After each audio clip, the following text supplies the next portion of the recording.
KoitCast.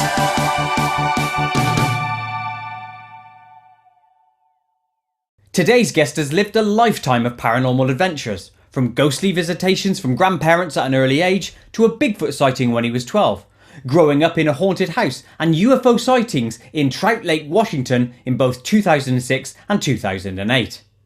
He has hosted popular paranormal radio and podcast programs since 2006 and was even a regular fill-in host on Coast to Coast AM.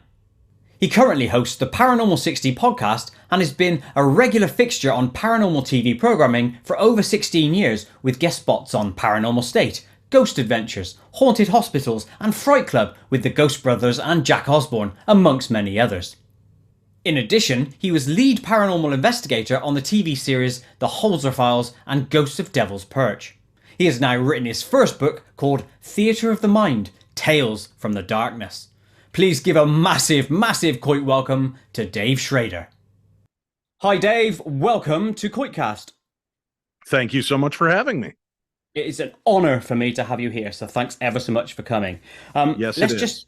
It is a big honour for you. A massive honour. Let's just jump straight in by talking about your radio work, because that's what really intrigues me about yourself. And for me, I know you from radio show Coast to Coast. That's where I first discovered you. Not like you're America and I'm the Vikings or Columbus or anything, but you understand. Mm-hmm. Are your fan groups split into categories of TV versus radio? Well, there are, I've been in radio now for 18 years. So I certainly have one dedicated fan base that is set for that. But because of the niche market being part of the paranormal and being having had just about every paranormal TV personality on my show, it's helped bridge that gap. And then I worked, I made appearances on the Paranormal State TV show. I made appearances on about a dozen episodes of Ghost Adventures in front of the camera as an investigator, and I worked for 5 seasons behind the camera as a location scout for Ghost Adventures. I did the TV show Paranormal Challenge, which was a little mini series with Zach Baggins from Ghost Adventures and myself, and we would pair teams off into famous haunted locations and kind of check the way that they investigated and grade them, rate them, and kind of judge them on how well they did the paranormal. So I've always been kind of, in both places at once. So I think I've grown a nice kind of amalgamated universe of followers and listeners that tune in for both when I can update them about the TV and the radio shows. Mm. And is there a large proportion of your audience that does both, do you think? Yeah, I certainly do. At least I hope. The one bummer, I'm going to be honest with you about it. The one bummer of doing TV was my position was the least likely to get promoted. Meaning when I'm working with Cindy Kaza, she's an amazing medium, right? Mm-hmm. She's beautiful. She's intelligent, she's artistic, and she's a fantastic medium. So her business is set for life after the show wraps up. She will always be a medium. Shane Pittman and KD Stafford, the 2 guys I worked with on Ghosts of Devil's Perch and the Holzer Files, were our tech gurus. So they built and maintained paranormal technology, so they will be able to sell paranormal technology for the rest of their lives. I was the lead investigator, and they never mentioned my podcast or radio shows, which is why they hired me, because they liked that element of who I was, but they just would not promote it. So I still have people now that are finding my shows on reruns, the TV shows, finding me and not realizing that I had a podcast or a radio host for 18 years. So I wish I would have gotten a little bit more acknowledgement on the TV side for what I do and what I bring to the show. My interviewing techniques and skills come from 18 years of doing radio. Yeah, well, what that says is that on your next TV show or TV appearance, you're going to have that written in your contract, that they do some promo for I've had it written in my contract. They remove it from every episode, so it doesn't matter. Yeah, it would be like, we're here at the famous Lizzie Borden house where all this activity is taking place. on my show, the Paranormal 60, I actually interviewed somebody who had a very similar experience. And what they found was, so I could tie it in, it was a very quick mention, but they'd always cut out the mention of my show. So even though it was contractually in there, they never followed through. So Yeah. I sound a little bitter at this point, but I'm a lot bitter at this point. Very, very much but so. I By the enjoy the sounds of it. opportunities. Yeah, Yeah. both sides I've enjoyed doing, radio and TV. I obviously, looking at me, I've got a good face for radio, so that's probably the best place for me to be. But I've enjoyed my stint being an investigator on your TV as well. Yeah, well, it's great to hear your voice, and it's great to see your face aligned with your voice. Because, like I said, it always used to just be me picking up your streams on YouTube illegally, I might add, because you know that coast to coast always going on YouTube was a dodgy thing back in the day. Not Hold me, on. so no slap for me. Dear FCC, please go arrest. No, I appreciate you listening. However, you did. Yeah, well, obviously I'm in England, so it would be like what 5 in the morning for me, so I won't get up Right. at that time.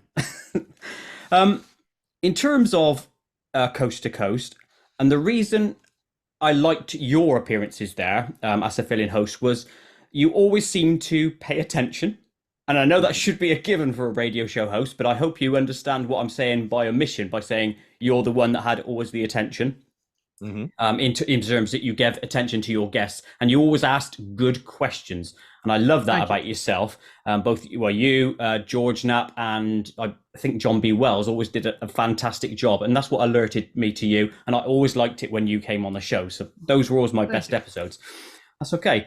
In terms of voice, and I want to touch on something that I've gone over on other podcasts with other guests I've had on. There's certain people whose voices resonate with me or stick with me over time. I'll give you an example. Preston Dennett. He does this weird sort of like nervous giggle at the end of some sentences. Stan Gordon always had an amazing voice. It just intrigued me. Dr. Albert Taylor, and then Reverend Michael Carter always came across really smooth. Is there anyone that you've interviewed across the course of your life that also has that voice that just, inhabits you? Oh boy, Neil Story, one of your fellow Englishmen. He is an author, researcher, paranormal investigator, and I'll be working with him later this year. I'll be doing a tour in England with Neil Story, doing a haunted tour, but we're also going to be stopping into the Festival of the Unexplained, which takes place in September, and it's a big paranormal conference. Actually, that'll be the only place in Europe that you can meet Shane Pittman, me, and Cindy Kaza all under one roof. So that's going to be exciting. But yeah, Neil's got a fantastic English accent and storytelling, narrative voice that's great. And he's, it's kind of that TV Hollywoodized version of an English accent that we've all, let me tell you next about, and it's always that. While he's twirling his mustache, yeah? And it is. And he's got one of those mustaches. So he's always been a great voice. Art Bell, of course, was a fantastic voice. Gosh, I know there's been others that have resonated with me over the years, but it's just, I enjoy, and there was one guest, and for the life of me, I can't remember his name right now, and it's bumming me out, but he sounded like the professor from the Simpsons cartoon. Whenever he spoke to us, he sounded like this. And the UFO culture is, and it just, that voice, I loved every time I had him on, because that was the only image that played in my head. But I love different elements of the people I've spoken to for many years. I have been blessed to have spoken to guests around the world and hear their fascinating firsthand accounts of the strange and the supernatural. Yes, and I love that too. There's always something weird about voices that resonate with me, and I haven't quite put my finger on why that is yet, but maybe we'll see in the fullness of time. I go back and I'll revisit some of my old episodes from time to time from when I started. And I was very NPR sounding, and I don't know if that means anything to you there over in Britain, but NPR is this, kind of hyper intelligent radio over here, and everything sounds well thought out and very deep. And when I first started, I wanted to be taken seriously. So my interviewing technique was very stoic like this. And we saw that the Haunted Castle original, and I listened to it and I'm just like cringy. It took me about 2 years before I realized I could just be Dave and that was going to be okay, and we could have a little bit more fun with the show, and I lightened up a lot. And I find the guests enjoyed that more, the listeners enjoyed it more. But even this isn't my real speaking voice. This is what my kids call, Darkness Dave, when I do an interview or pick up the phone. So if you'd like, I can give you a brief taste of what it really sounds like to hear me go speak. for it. Well, it's been a pleasure being a part of your show, and I just want to thank you taking a few minutes of your important time and allow me into your world. You know who that sounds like, don't you? That's that guy from Mary Poppins, I think, when they float to the ceiling. Yeah. Edwin, or the captain, or what is it, King Crush from Wreck-It Ralph, and yeah. All the good ones always put based together. it on the character from Rudolph the Red-Nosed Reindeer. Who's ever heard of a John in the Box from the land of misfit toys? So that was, It's a good one. If that's your natural voice, it must be pure comedy in your house. On that basis, actually, I like the camaraderie that you have with your co-hosts on your programs, especially when you did Darkness Radio with Tim Dennis, I believe it is. Is it better doing shows alone for you or with others? Depending on the style of show. When I did Darkness Radio for 16 years, Tim said, listen, there can't be two captains piloting the ship, because we're just going to keep running over each other and trying to, turn the wheel and take us off topic. So I'll always be here as your first mate. You lead the talk. And if you get to a point where you just don't know where to go with the guest anymore, give me a nod and I'll jump in. So that's what he would, or he would signal me if he had a follow-up question on something that he wanted to press a little deeper. So on that style interview, it was always best kind of just to have one of us. But we would do news episodes and dumb crimes, stupid criminals, and have fun with those. And it was great to have somebody to bounce off of. Yes. I do the same with my current podcast, the Paranormal 60. On Mondays, it's really just me and a guest. And then Wednesdays, live, it's me and my Paranormal 60 news crew. And it's three of my buddies from Texas and a friend of mine, Tressa, from Illinois. And we just kind of talk about some of the strange news stories of the week, talk about different paranormal topics and break it down. Each one of us kind of weighing in on our thoughts on some of these deals. And we can have a lot of fun and laugh. We can be serious when we need to. And, it's a light mood. We all have a couple of cocktails in hand for that episode. And anytime somebody messes up when they're telling a news story and they, King Charles, oh God, everybody take a drink. It would be one of those kind of moments whenever you've stumbled or bumbled or made a goof of yourself, everybody has a drink, and now it's kind of become a live drinking game on the live YouTube channel during that. So yeah, to reflect on that then, Dave, what have you got? I've got vodka. That's clearly a vodka, not water in any way. It's still early here in the United States, so I'm just drinking some Monster Energy juice, Aussie lemonade. So I'm still showing that I'm, continental, and I'm willing to drink drinks from outside of my own country. That is good. I saw, weirdly enough, a Monster can on the floor last night that was obviously knocked out of somebody's hands when they went shopping. There was like a 4-pack on the floor. I could have done drink roadkill or something and had that tonight, but hey ho. Now, yeah, I love your camaraderie with your guests. And that you had this sort of like sarky way that you and Tim would go back and forth. So you would like, oh, is that right, Dave? And then you go, yeah, is that because you knew him such a long time in your life that you could do that in a way that he would catch on to every single way you said things? To a degree, yeah. I mean, we kind of built that weird friendship up on air where, either one of us could start to take things strangely, and we would have fun with some of the topics. Like even currently on the Paranormal 60 News, there's all of these news stories about Uranus, the planet, and NASA, the planet, and Newsweek, and everything has fun. And I know your country people probably call it Uranus, the proper pronunciation, but Uranus is much fun here. but it just cracks us up because we'll read these stories and you can tell that NASA and their PR people had fun with them as well, because they're like, Uranus takes a pounding this week. And we hear about all these asteroids striking Uranus, and they're going to probe Uranus deeper than they've ever done in the past. And we'll just giggle like it's never not going to be funny because we're all a bunch of idiot teenagers when we do the show. And so there is kind of that back and forth and ebb and flow. And sometimes I liked, having the comedy bits where, I'm just clueless to just how offensive I'm being. We talked about this massive hole that opened up in this guy's property and they were hearing weird sounds.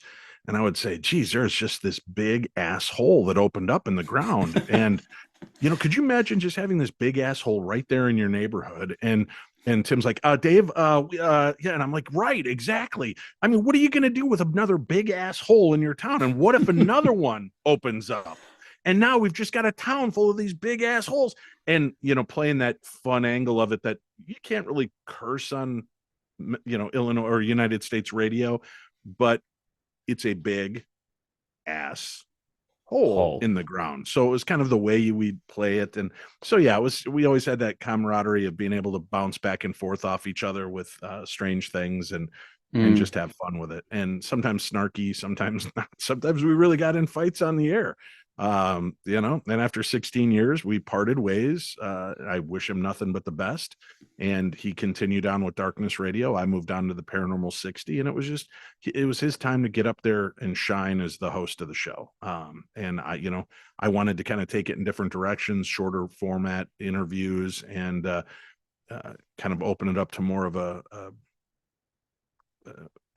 I don't even know what the right word is for it, but just kind of open it up into a different style and technique than what we'd done for 16 years. So he took off doing his thing. I did my own, and that's where we are at this point. Well, I don't blame you. That's like, learning and moving on anyway, isn't it? It's like there's always chapters in life, and that's obviously one of yours, and you're on to the next one. On that, our big asshole, have you seen that film, Our Souls at Night? I have not. It's Robert Redford, I think. It's on Netflix and stuff, although I saw it years before. But if you say that, Our Souls at Night, they've clearly done something with that, haven't they? Yeah. Yeah. And that reminds me, actually. That's that English twinge, yeah. Yeah. Our Souls at Night, yeah. Our Souls at Night, yeah. Yep. There was something that you used to do a lot of film reviews as well. Are you still doing those? Yeah, we call them Upon Further Review.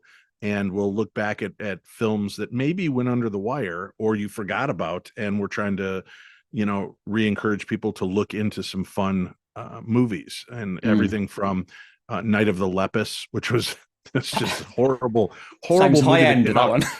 Yeah, it came out after Star Trek. So it was in that weird void between when Star Trek was popular and when it rebooted with the new movies. So you've got like DeForest Kelley, who played Dr. Leonard McCoy on Star Trek. He's one of the main characters in this, but this entire town is being attacked by genetically altered rabbits. That's what a lepus is a rabbit. And it's just a dumb movie, but we had fun with digging out some of these obscure, weird movies. Alpaca Lips, which was about this killer alpaca with laser eyes. And I'm trying to remember, that was Alpaca Lips, and that was leading up to Lamageddon. So there's fun movies like that we'll bring up, and some are great movies too. We talk about everything from The Sixth Sense to Fido, which was a great the zombie movie, right, starring Billy Connolly. Billy Connolly. So we love to just kind of reinvigorate people's imaginations into some movies. Yeah, and I love the fact that you did that because I'm a big movie buff anyway, and I've watched a lot of those films. But when you go to like B, C, D, E, F, like category of films, that opens your eyes and makes you want to go look for them. And I imagine in some ways you've given a bump to some filmmakers down the course of your history. We tried. There's definitely some great movies. I will tell you right now, one of my all-time, and this is not a joke, one of my all-time favorite movies, which is based in England. It's called About Time. And it's a time travel movie. Brilliant. Not one cell of footage or film was wasted. The lines are beautifully done. It is such a gorgeous time travel movie done in a completely different way. that I love it. That is one of my top two favorite movies of all time, is that and The Greatest Showman. So Greatest Showman, not really paranormal, but time travel Mm. definitely fits into that void. Yeah, About Time is superb. Also Mhm. stars quite a fairly young Margot Robbie in that one. Well, I say star, but I know she's in Right. it. Yeah. Yeah, yeah, good film that. Lovely. Um, Now let's get on to your radio in terms of the process and stuff. But before Mhm. I get there, actually, there's one thing I want to preface, and you probably will have told this story countless times, but I do want to use this as a grounding for the next sort of like Okay. avenue of questions. So the story of how you ended up in radio is incredibly fascinating. Would you mind Thank just you. giving us a brief or even a long version, if you wish to, on how you discovered the radio room? Well, there were different levels. Obviously, when I was a kid, I really loved radio, and I used to call local radio hosts in Chicago, where I grew up, and they would take my calls and they would call me back, and they were great about letting me sit in on some of their shows. So I just had this interest since I was a child. So I guess I set that intention and began to manifest a future. And when I went off to college at Winona State University in Winona, Minnesota, I'm an introvert, believe it or not, in an extrovert position, with my job. So I'm a painfully shy person one on one. So I just stayed around my college house with my buddies and roommates all the time. And finally one day they were like, dude, you have to get out of the house. You have to go make friends, take a shower, just be human again. Hmm. So, I put the beer can down and took a shower and walked outside, and it was 1988. So this really beautiful little blonde with a ponytail and 1980s short shorts came walking by my house. And I thought, wow, I'll follow this fine young lady and see where she's off to that might be someplace I want to hang out in the future. And she walked through campus and then went to the Performing Arts Center. And I'm like, oh, cool. I've done plays before. Maybe I'll join the play and get to know her. And there were tryouts for the musical. And she walked past that, and she walked past the music rooms, and she went up the stairs. And I was trying to keep a safe distance. Thankfully, this was before stalking was a thing. And this was just called cruising. That's what we used to do when we were kids at the mall. You cruise in the mall looking for other teenage girls to meet and say hi to. So I was just following her along, and we got to this long hallway, and I noticed she started to stop and turn around. So I stopped and started looking at the bulletin board like I was looking at something. And she went in the last door on the left at the end of this hall. So I walked down and I looked, and there was a sign that said KQAL, your radio alternative, currently looking for on air hosts. I'm like, oh, this is awesome. I've always wanted to do radio. So I walked in the room, and I was met by a group of employees of the radio station who greeted me and what brought you here? What's your interest? Do you want to do radio? We had this great conversation. The whole time my head's on a swivel and I'm looking around for this cute blonde. And I get done, and yeah, you start tomorrow. We'll start with your training tomorrow. I'm like, fantastic. I'll be here. Hey, just out of curiosity, I followed this blonde girl up here with a ponytail. Where did she go? And all the guys in the room just kind of stopped and looked at each other. And then they looked at me and they said, do you really think that if a cute blonde with a ponytail was in here, we would be talking to you right now? And we all had a good laugh. And I go, no, seriously, did she come in and dart out through a back door? And they go, there is no back door. There's the door you came in through. Mm. And I was just baffled. And I know it was the last door she went in because of the position I was in the hallway. And the closest door to that last door was like 20, 30 yards away. So I would know if it's one at the end of the hall or mid hall. So, I guess God works in mysterious ways. And apparently he knew the way to get me into the radio station was an attractive blonde with a ponytail and 80s short shorts. And Exactly. like a braying ass, I followed that apple down the hall and found myself in radio. You had a string literally attached to your groin being pulled to that location. Yes. Yes. Yeah. Is you've obviously pondered this a shed Mhm. load of times down the years. Right. What do you consider her to be? I don't know. Part of it feels like an angel, delivering me to that. And maybe I'm just apprising her that way because she was this cute little blonde. I never saw her face. Never. Oh, I don't know what she looks like. Nobody else saw her. Uh, so I don't know. I would say now I do know that the Performing Arts Center is haunted, but it wasn't haunted by a 1980s girl. The girl, I believe, was Mm. from the late 60s, early 70s. Um, so it just didn't fit. And she was as solid as you and I. I would have noticed if I'm following some kind of ethereal Mm. being that's floating down, across the campus in broad daylight. The strange thing happened a couple months later. I was driving home from Minnesota, my college, to Illinois, and it was about a 4.5 hour drive. So I'm driving, and you used to get in these drifting lanes, you call it, where there's a bunch of you heading in the same direction, so you all kind of drive together, creating a convoy, Hmm. and everybody kind of takes a turn being the first guy or the last guy, because those are the two that are going to get tagged by the cops for speeding, right? So in this little pack, there was this really cute blonde in another car. And maybe an hour and a half, 2 hours into the drive, she signals to me and points to her mouth like she's eating a sandwich and points to the upcoming exit on the road, which to me denotes, do you want to pull over and have lunch? Hmm. And I'm like, hell yeah, I do. Cute blonde wants to go to lunch with me. So she crossed and took the exit, and I crossed over, and I was maybe behind her by about 10 seconds. And I got down to the end of the exit, and she was nowhere to be found, but all of the food and restaurants was off to the right. So I followed down, and there was like an Arby's and a Taco Bell and a McDonald's and Burger King. And I kept driving through the parking lot slowly, and she was nowhere to be found. So I finally stopped at one of the last restaurants, and I'm like, the hell was that all about? And I ate.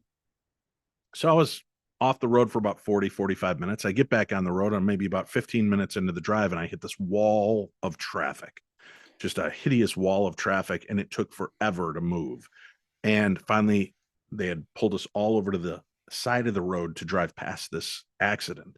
And what had happened was a truck had jackknifed. That means it, instead of driving down the street straight, it turned sideways. So the whole trailer bed of the truck slid and toppled over. Three of the cars that were in our little drifting deal had slammed into that truck and were just reduced to a crumpled aluminum can. There were ambulances and fire trucks. So I know that there was at least three fatalities, Mm. and her car was nowhere to be found. So again, that was one of those moments of, did something deliver me, take me off that road and out of that drift lane, because that would have been my fate.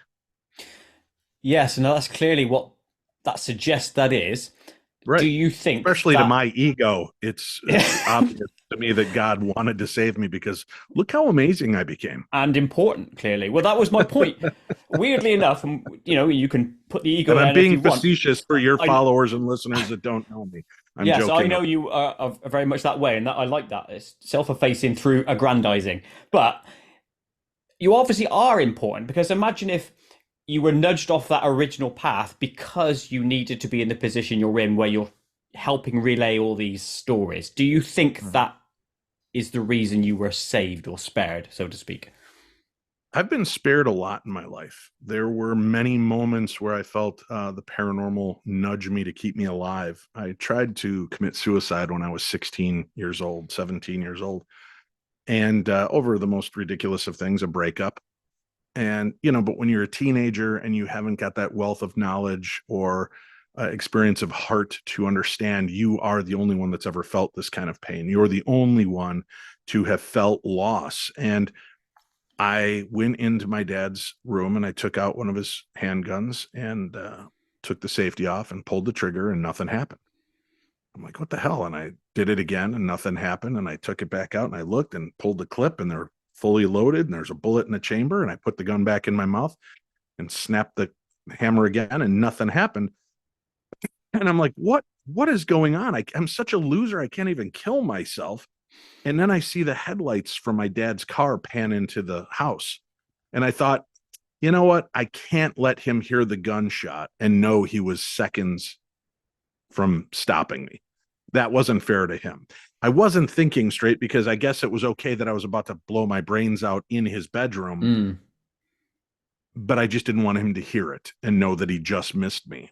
So, whatever weird logic that is, I went downstairs, I turned on my stereo, I put on my headphones, and I just sat in the dark with the glow of my stereo around me. And this was 1985, 1986.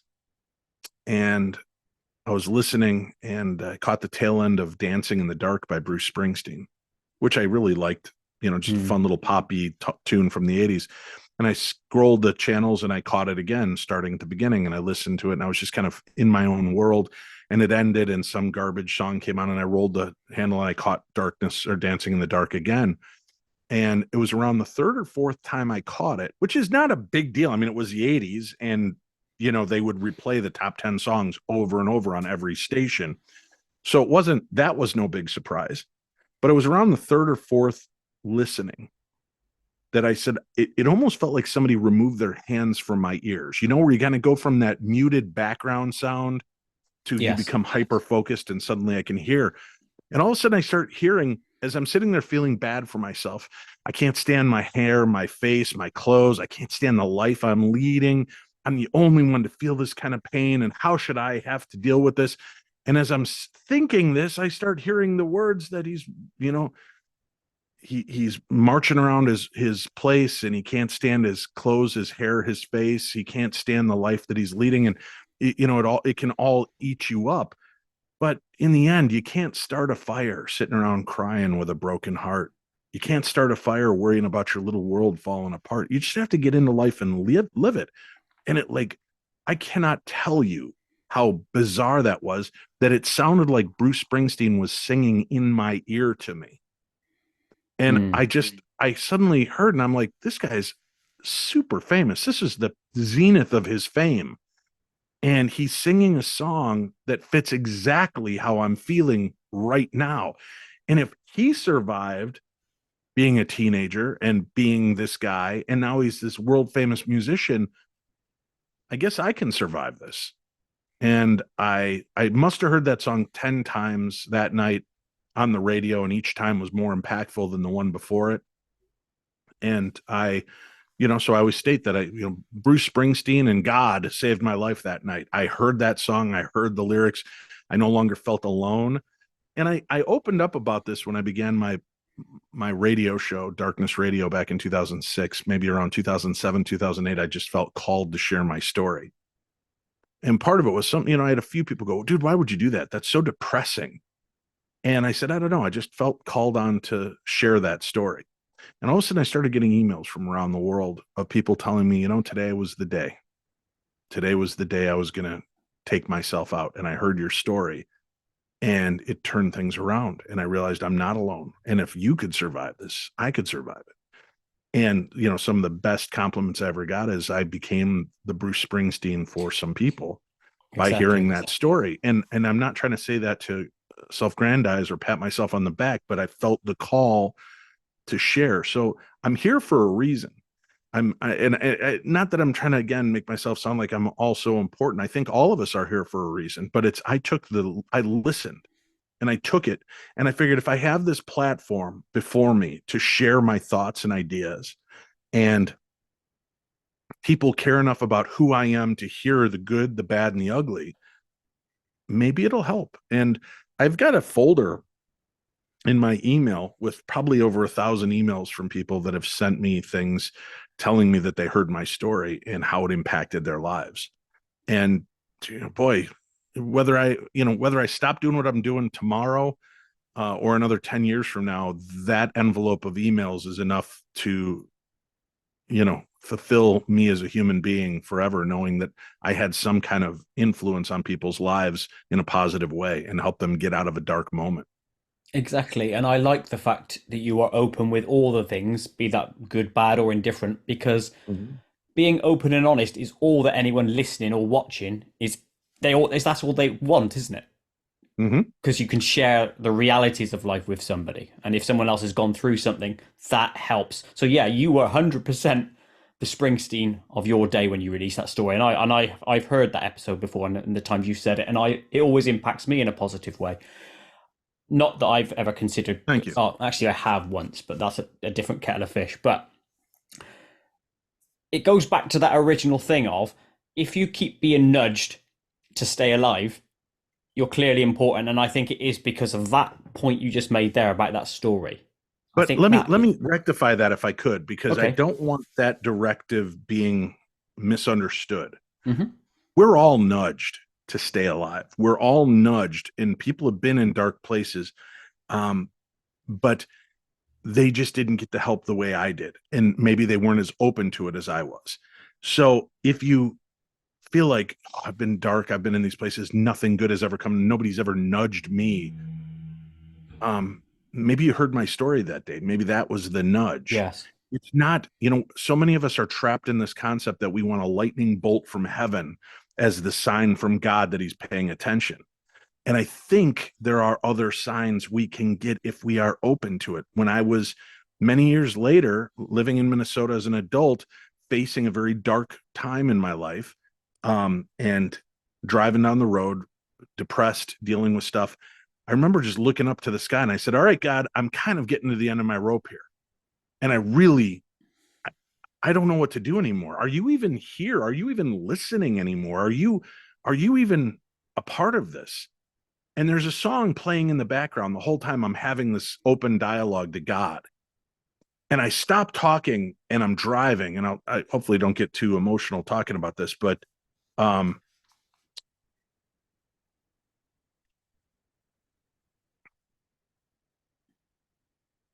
again, lyrics from a song started to pour in my head. And of all people, it was Cyndi Lauper, time after time.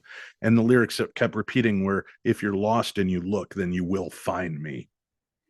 Right after I said, where are you? Hmm. Are you still there? Do you care? And if you're lost and you look, then you will find me. Now, I know there are a lot of people that don't believe in God. Maybe this wasn't God. Maybe this was the universe. Maybe this was my own self consciousness and id becoming fully aware in that moment to pay attention to the message coming through. So, whether you believe in an almighty being or believe in the power of self, something spoke to me, and it has impacted my life in many different ways. And so I think a lot of it is paying attention to those messages, paying attention to the moment. And it's not always a lightning bolt from God. It may not be Cyndi Lauper or Bruce Springsteen singing to you, but what is it that if you paid attention to, you might have noticed something there?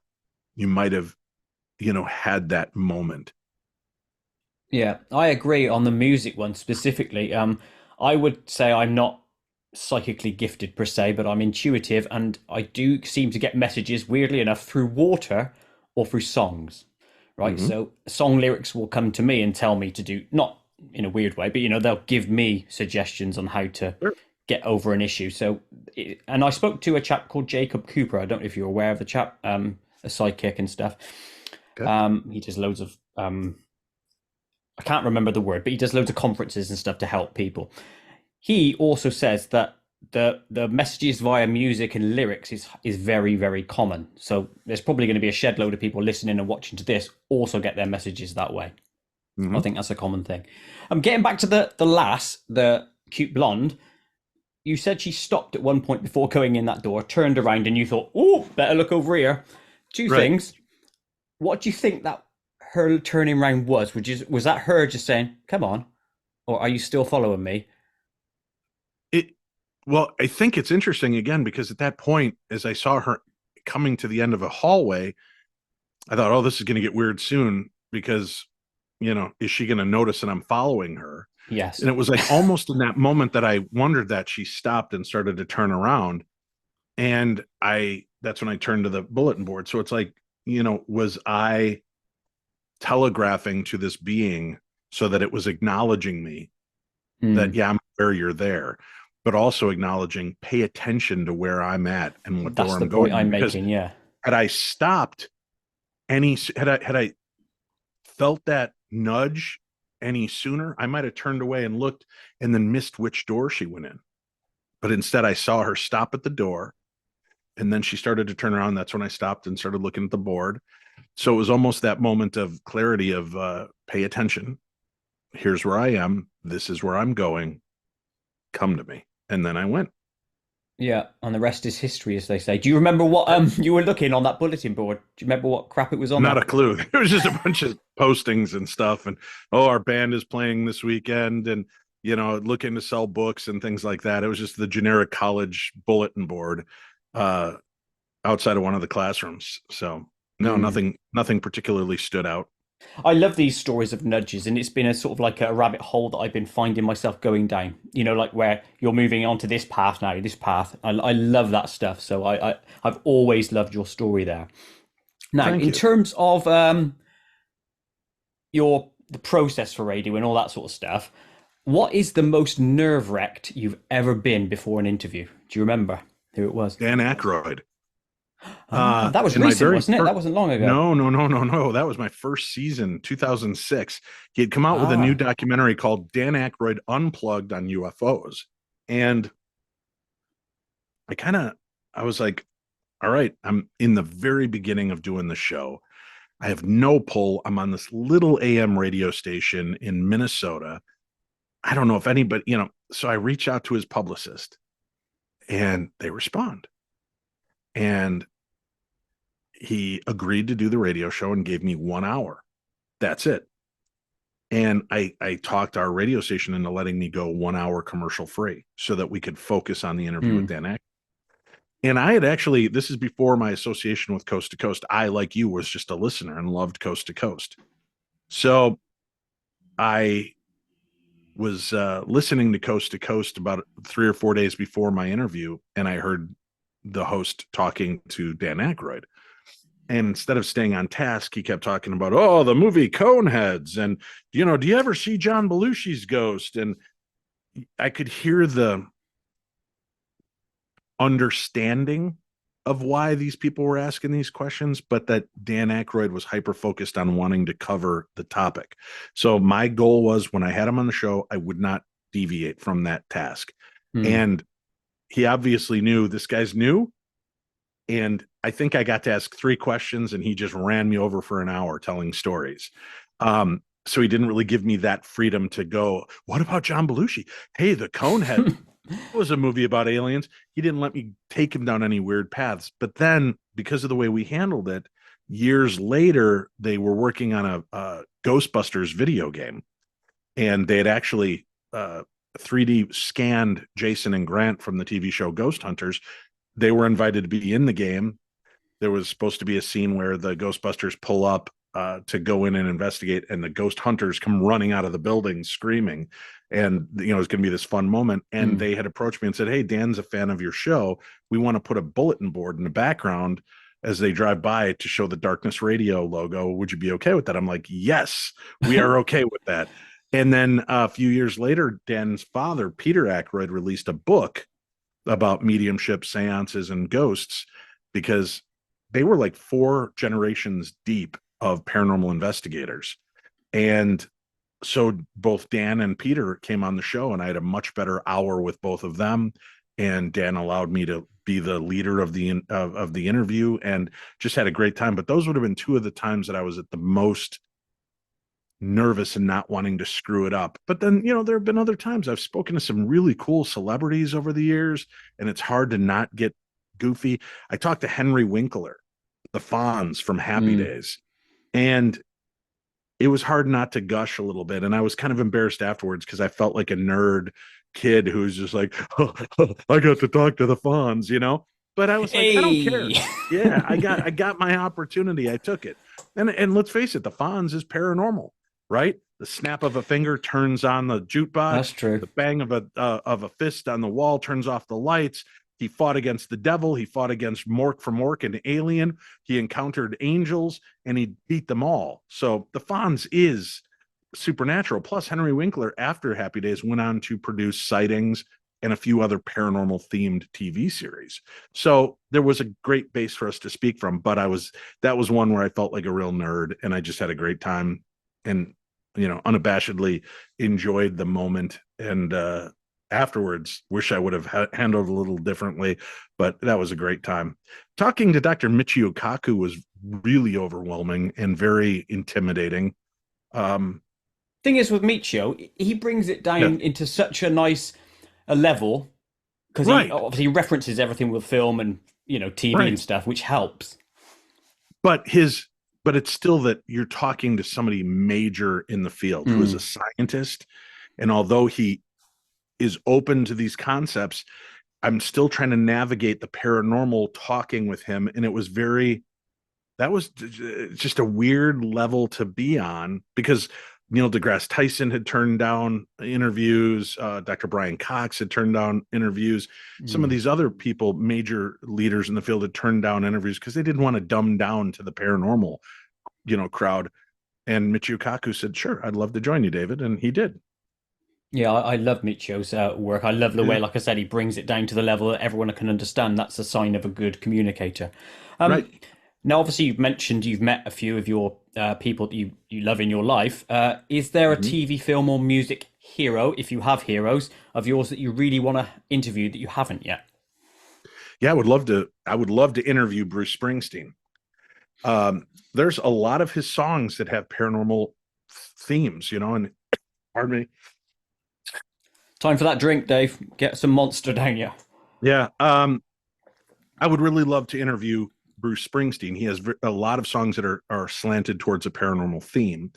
And, he's written songs on ghosts and the Jersey Devil and spirits and, different elements of that I would love to sit down and kind of talk with him about and hear his concepts. Mm. Paul McCartney would be the other one. And I watched an interview with Paul McCartney and James Corden when they were doing one of their carpool karaoke's. Hmm. And I was really touched by the way Paul McCartney handled a few things. And, there was one point where James Corden got very choked up and talked about how he used to listen to the Beatles with his, I think, father or grandfather. And he goes, "I just wish he was here for this moment." And Paul looked at him and said, "He is." So that was interesting. And then hearing him talk about Let It Be, listening to the lyrics, in times of trouble, Mother Mary comes to me, speaking words of wisdom. Like most people, I assumed it was the Virgin Mary, the Mother Mary. No, it was his mother, Mary, who Mm. appeared to him as a spirit. So I would love to talk with him about the spiritual elements. When they filmed, it was like in the 1990s, late 90s, they did that anthology album where they released two new Beatles songs, and it was the three of them together. When they were filming, John Lennon, of course, had been dead for quite a while at that point, but a giant white peacock walked into the frame of the photograph. And when a lot of people think of John, they think of him in that white outfit from Imagine and such. So they felt that he was there and that his spirit was amongst them. So I think that would be a great guest to have a chance to speak with. Yeah. Do you think, and I agree on those, by the way, anyone who sort of alludes to it in interviews, it's Mhm. in there, they're just itching to Right. speak about it, but they're not given permission to speak about it, so to speak. Do you think your story of the Springsteen lyrics has ever gotten back to him? I don't know. There was when he released an album called Letter to You, you were encouraged to there was a website you could send your story to. Okay. And that was kind of cool. So I had to kind of tell my story in like 4 paragraphs. But showing again the power of synchronicity and music, right? Here, Springsteen had been an important part of my life, pulled me out of suicide. It was 2016. It was the beginning of November of 2016, and Bruce Springsteen was out with his new book. And a lot of the locations you had to buy tickets in order to go stand in line to get a chance to meet him. And there was one in California. You didn't have to buy tickets. You just had to get in line. So I flew out to California. I literally bought tickets last minute, flew out to California, uh, took a car over and stood out in line all night with, 2,000 of my closest friends, all these Springsteen fans. And we all helped each other and had just great camaraderie out there. And I got to go in, and as I'm approaching Bruce, and I'm maybe about 10 to 15 minutes away from meeting him, I get a phone call from my dad. And he said, "Hey, we just got word. Mom's not going to make it." My mom was battling cancer at the time. And I said, "Oh, all right, I'll leave now. I'll just go to the airport." My dad said, "No, you won't. That would kill your mom to know that you were 10 minutes away from meeting Bruce Springsteen, because that he had been such a big part of my life. Mm. my entire life. And he said, you go meet Bruce Springsteen so you have a good story to tell mom. So I stayed in line and I got up there, and you get just a brief moment, literally like 4 seconds. What do you say in 4 seconds to somebody who means something so much to your life? And I was just blank. I hand my phone to the guy who takes the pictures. I was nodded to, and I went up on the stage, and Bruce turned and looked at me and shook my hand, and I said, your music saved my life. It's a good sentence. And he just stopped, and he held my hand, and he looked me in the eyes, and he just said, that's good. That's real good. Thank you for coming to see me and telling me that. And then he put his arm around me, and we did a picture. So, it was another important moment in my life. I just Yeah. found out my mom's going to die. And here's Bruce Springsteen. And I get the chance to, in one sentence, tell him what he means to me. And that, then as you see, I'm a weepy old man. But it's powerful how things line up in your life. And they're there in moments of importance. And you pay attention to them. And I do. Mm. And I think, not to go too blasé on that interaction, but you maximized your 4 seconds with the fella, did you not? Yeah. Yeah, you know what I Yeah. mean? So, I mean, I've been to those events, not Springsteen or a musical star, but you go to the Star Trek conventions and stuff, and you literally right. are like that. You're herded in. There's Shatner. Take a photo, off you pop. Next one Yep. in. So at least you got something meaningful out of it. I love that. Yeah. And Um, I sent that letter off. My show was called Darkness on the Edge of Town Paranormal Radio Show, which is a long title for a paranormal mm, show. Darkness on the Edge of Town is a Bruce Springsteen album. When I created the show, I did it with him in mind.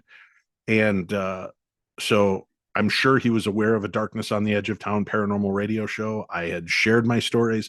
I had people in the industry tell me that they had sent the story over to his management. So maybe he's heard it, maybe he hasn't. It doesn't matter. I heard his story, and that's what has kept me here all these years. So here I am, 40 years later, still alive after yeah, Bruce Springsteen's music. Yeah. fair play to him and you.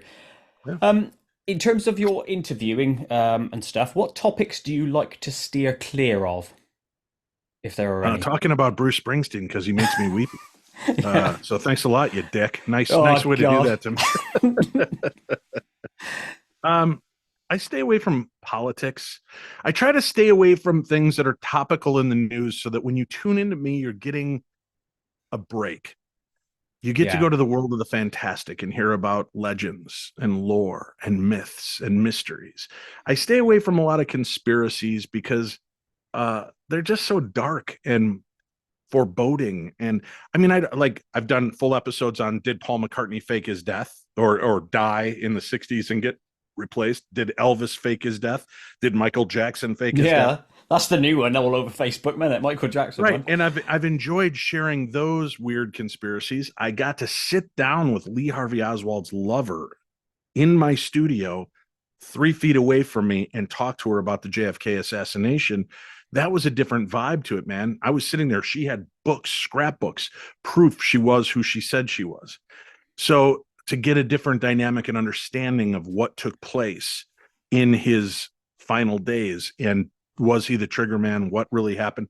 That changed my attitude. But I try to stay away from conspiracies on the whole because I feel it's mostly conjecture. Mm. It's a bunch of people that have feelings about things. Well, my feelings are usually right. Well, good, but I can't put that on the air and maybe keep somebody from a health issue, from doing something right for themselves because you have a hunch that the shot may not help, or that the shot has, parasitic, embodiments in it that will run our lives once we've taken the injection.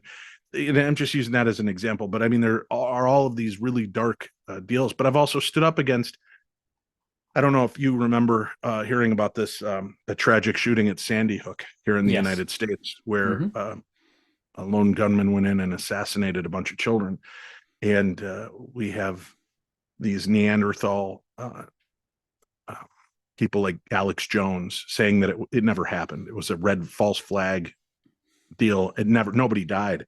I know police and firemen who had boots on the ground that are still dealing with the PTSD of that Mm. and stepping over children's bodies.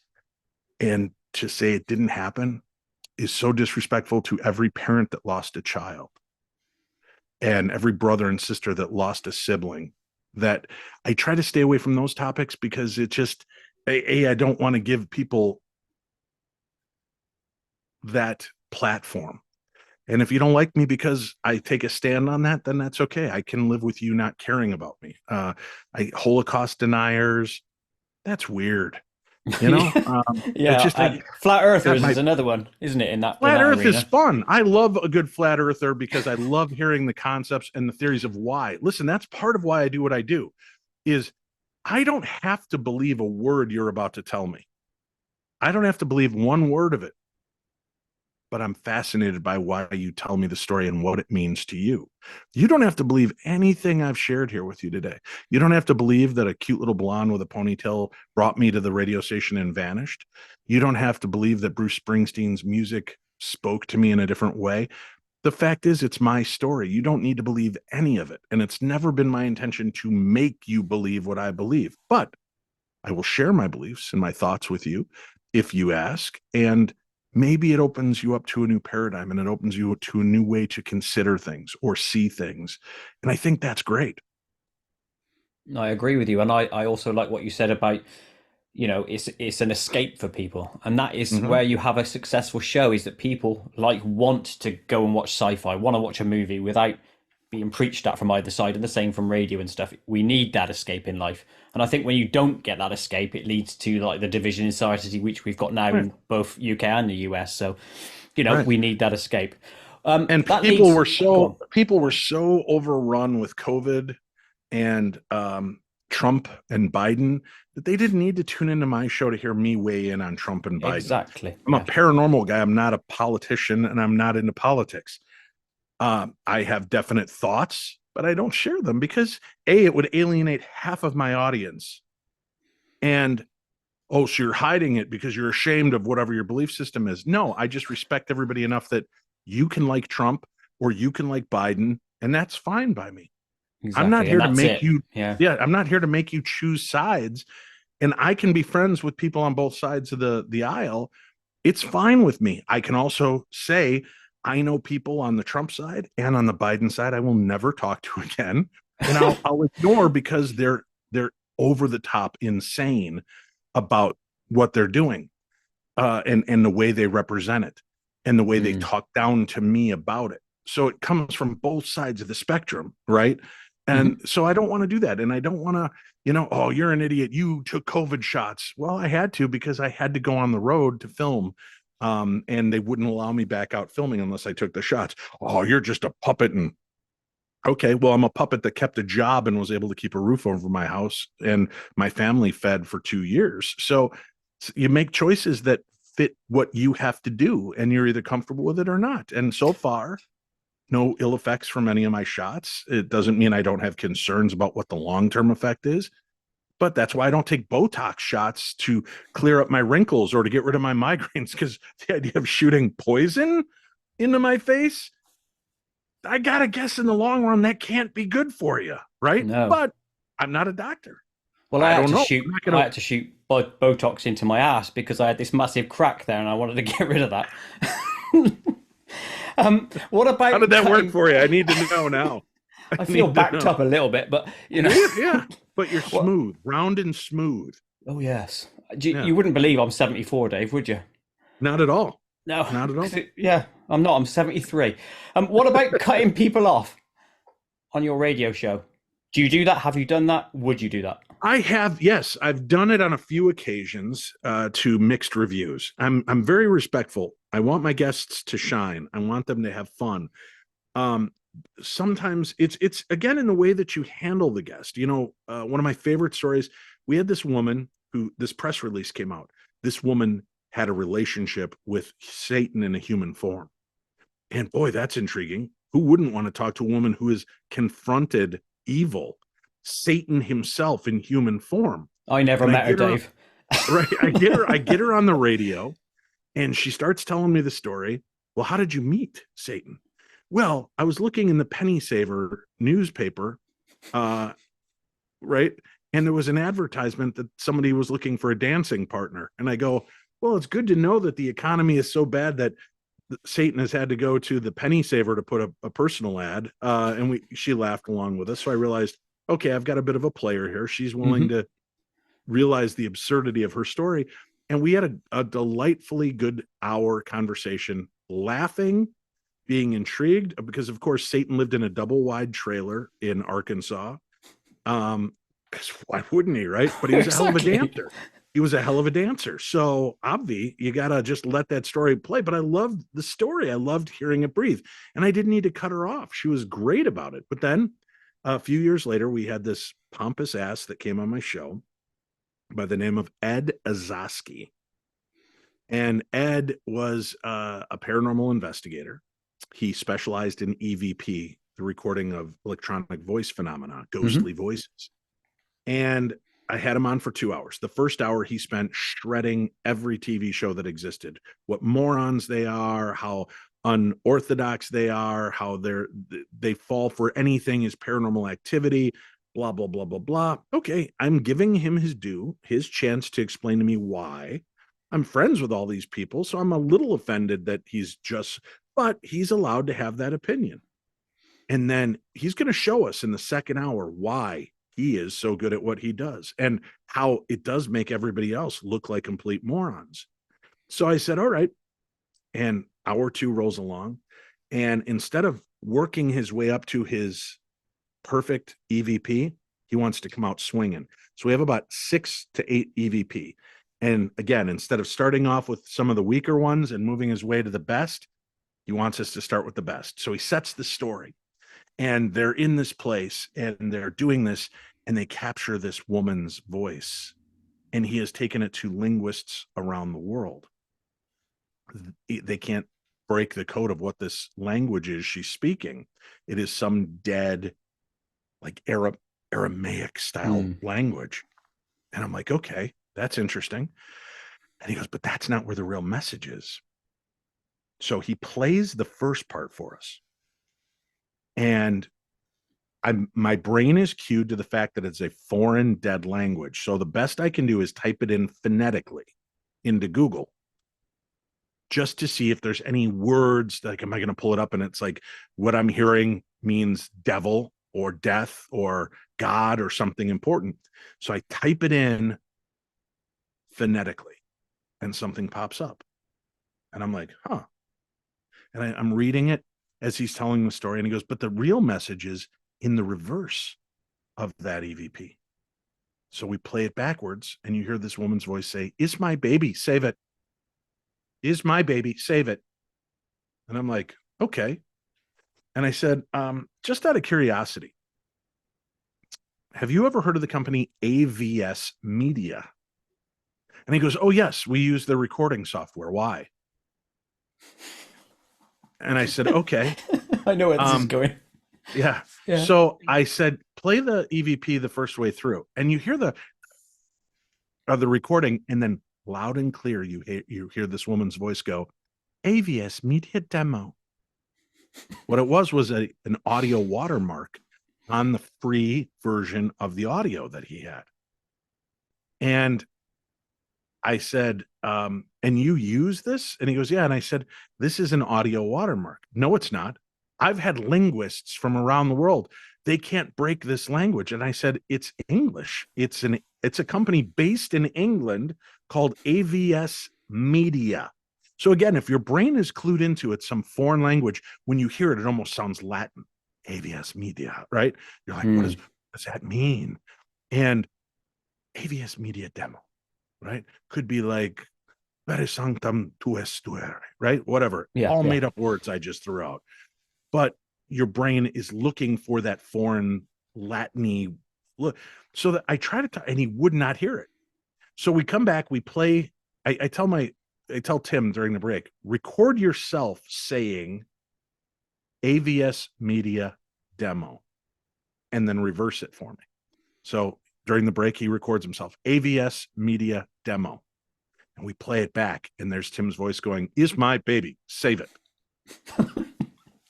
And I play it for the guy, and I'm still being respectful. And he's chastising me and talking down to me. And I've got scholars that have listened to this, and linguists and audiophiles that they're technicians at major radio and record stations that recording studios that have listened to this. And I'm like, well, it's interesting how the recording is grainy, but the clarity of this EVP is so amazing that it's not just that kind of, get out. It's not one of those filtered kind of background noise. It is AVS Media Demo, that clear. And you you admit you use AVS Media as a recording software. You've admitted all this to me. He would not back down. And then we played some of his other EVP, which was complete garbage, complete and utter garbage. He came out swinging hot with his number one thing. And in 10 seconds, I debunked it, which hurt his feelings. And I felt bad because this guy had hinged a career. And obviously he had talked to a lot of people and had built up in their minds such a story that all they heard was some kind of weird Latin-y voice, speaking some long dead language, that when you plant that seed for somebody, sometimes it's hard for them to get over, or maybe they just didn't want to fight with the guy. And they're like, oh yeah, that's weird. I don't know what it's saying. And then they just left it alone. So I had addressed this to him. He just got belligerent. So at one point I just hung up on him. I'm like, all right, have a good, you had your say. You've talked about how idiotic everybody else is, how you're the genius in the field. I just debunked in 10 seconds your cream of the crop EVP. I'm trying to help you out here. I understand. And I said, have a good day. And we hung up. And that episode went viral. We got over 1 million downloads of that episode within 4 days.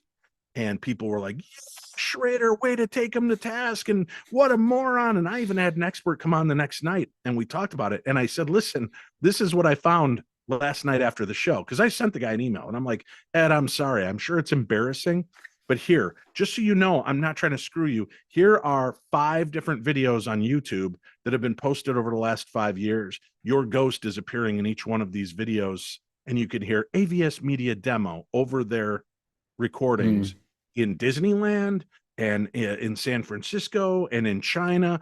And I said, so the odds are that it is a watermark, not a ghost. And he just kept blowing up about it. So it was a funny little weird moment we shared. And I was a hero. Everybody thought, oh, you called out the BS, and it's idiots like this that are bad for the field. And, I was riding that high. And a couple of weeks later, I had this guy on telling me about the planet Serpo and how we have this foreign exchange student policy. Like, we send 4 or 6 of our people to planet Serpo, and they send 2 or 3 of their people here. And we're doing all this. And I asked the guy, well, how did you find this out? Well, I uncovered a top secret document that was leaked online. And I said, oh, well, does it have like the top secret logo on it? Or does it have a docket number, something that we could go in through Freedom of Information ask for this document, get the redacted version, but hold it side by side to see? And he's like, no, why would I do that? And I'm like, well, to qualify that this is a legitimate document. Well, of course it's a legitimate document. Who would put something false online? You've ever heard of the internet? I was just like, you could hear the in all of our brains as he said that. And I kind of took him to task, and I said, I cut him off at that point, because to me, he sounded like a moron. And I felt like he was talking down to me. He refused to see logic. And I just done this 2 weeks ago, and I was a hero. I'm going to be a hero again. This thing's going to get 1 million views. All of a sudden, everybody's attacking me because I was so rude 2 times to guests. And I'm like, what? And then a few years later, I was hosting Coast to Coast AM. And I wish I remembered this guy's name, but he was on blustering about demons and so on and so forth. And I believe in demons. I believe in dark and light, good and bad. And at one point, he was so belligerent and rude and condescending to me throughout the entire interview that the producer's talking to me through my headphones going, Dave, if you want to cut this guy off, he's so rude to you. And I'm like, no, it's okay. I think he has a story to tell. Let him just get over this. Maybe he's had so many people combat him that he feels he has to be forceful with his beliefs. So I let him hang himself.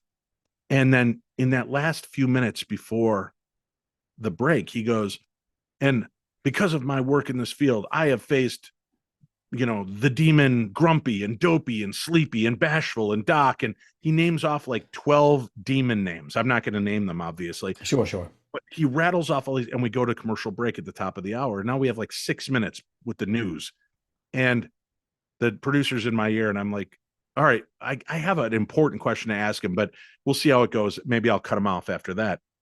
So I come back, I reintroduce the guy, and I said, now I have to ask you in all honesty. I've spoken to Roman Catholic exorcists, I've spoken to lay exorcists, I've spoken to Jewish rabbis.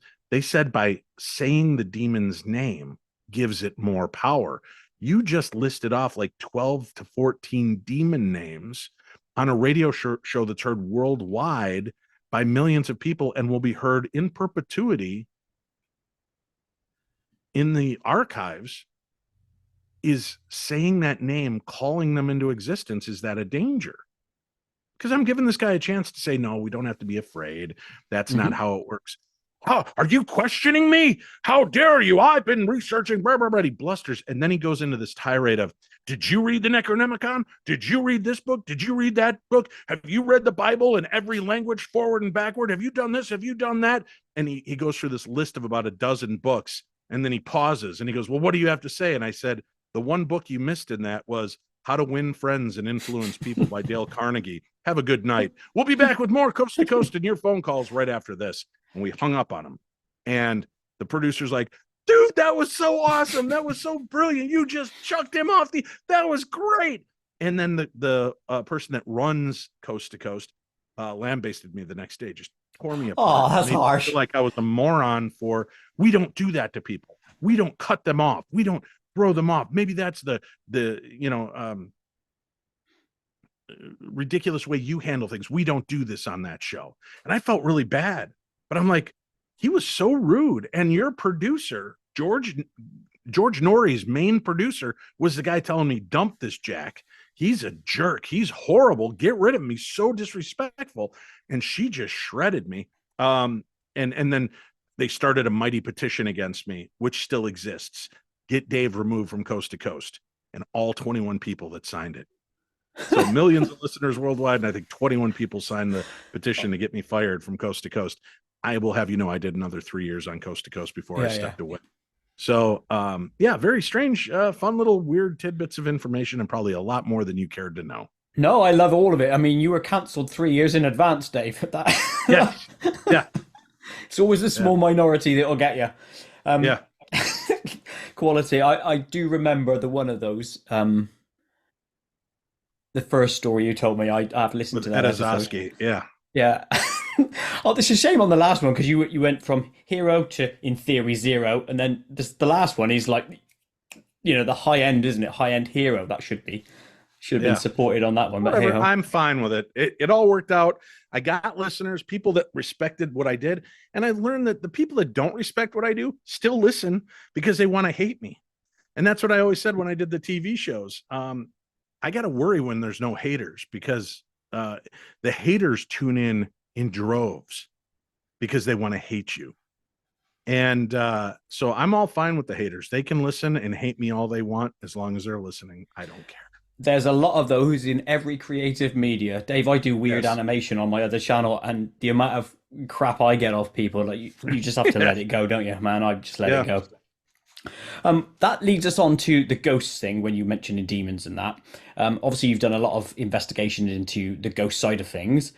In your mind, what are ghosts? Impossible to say, man.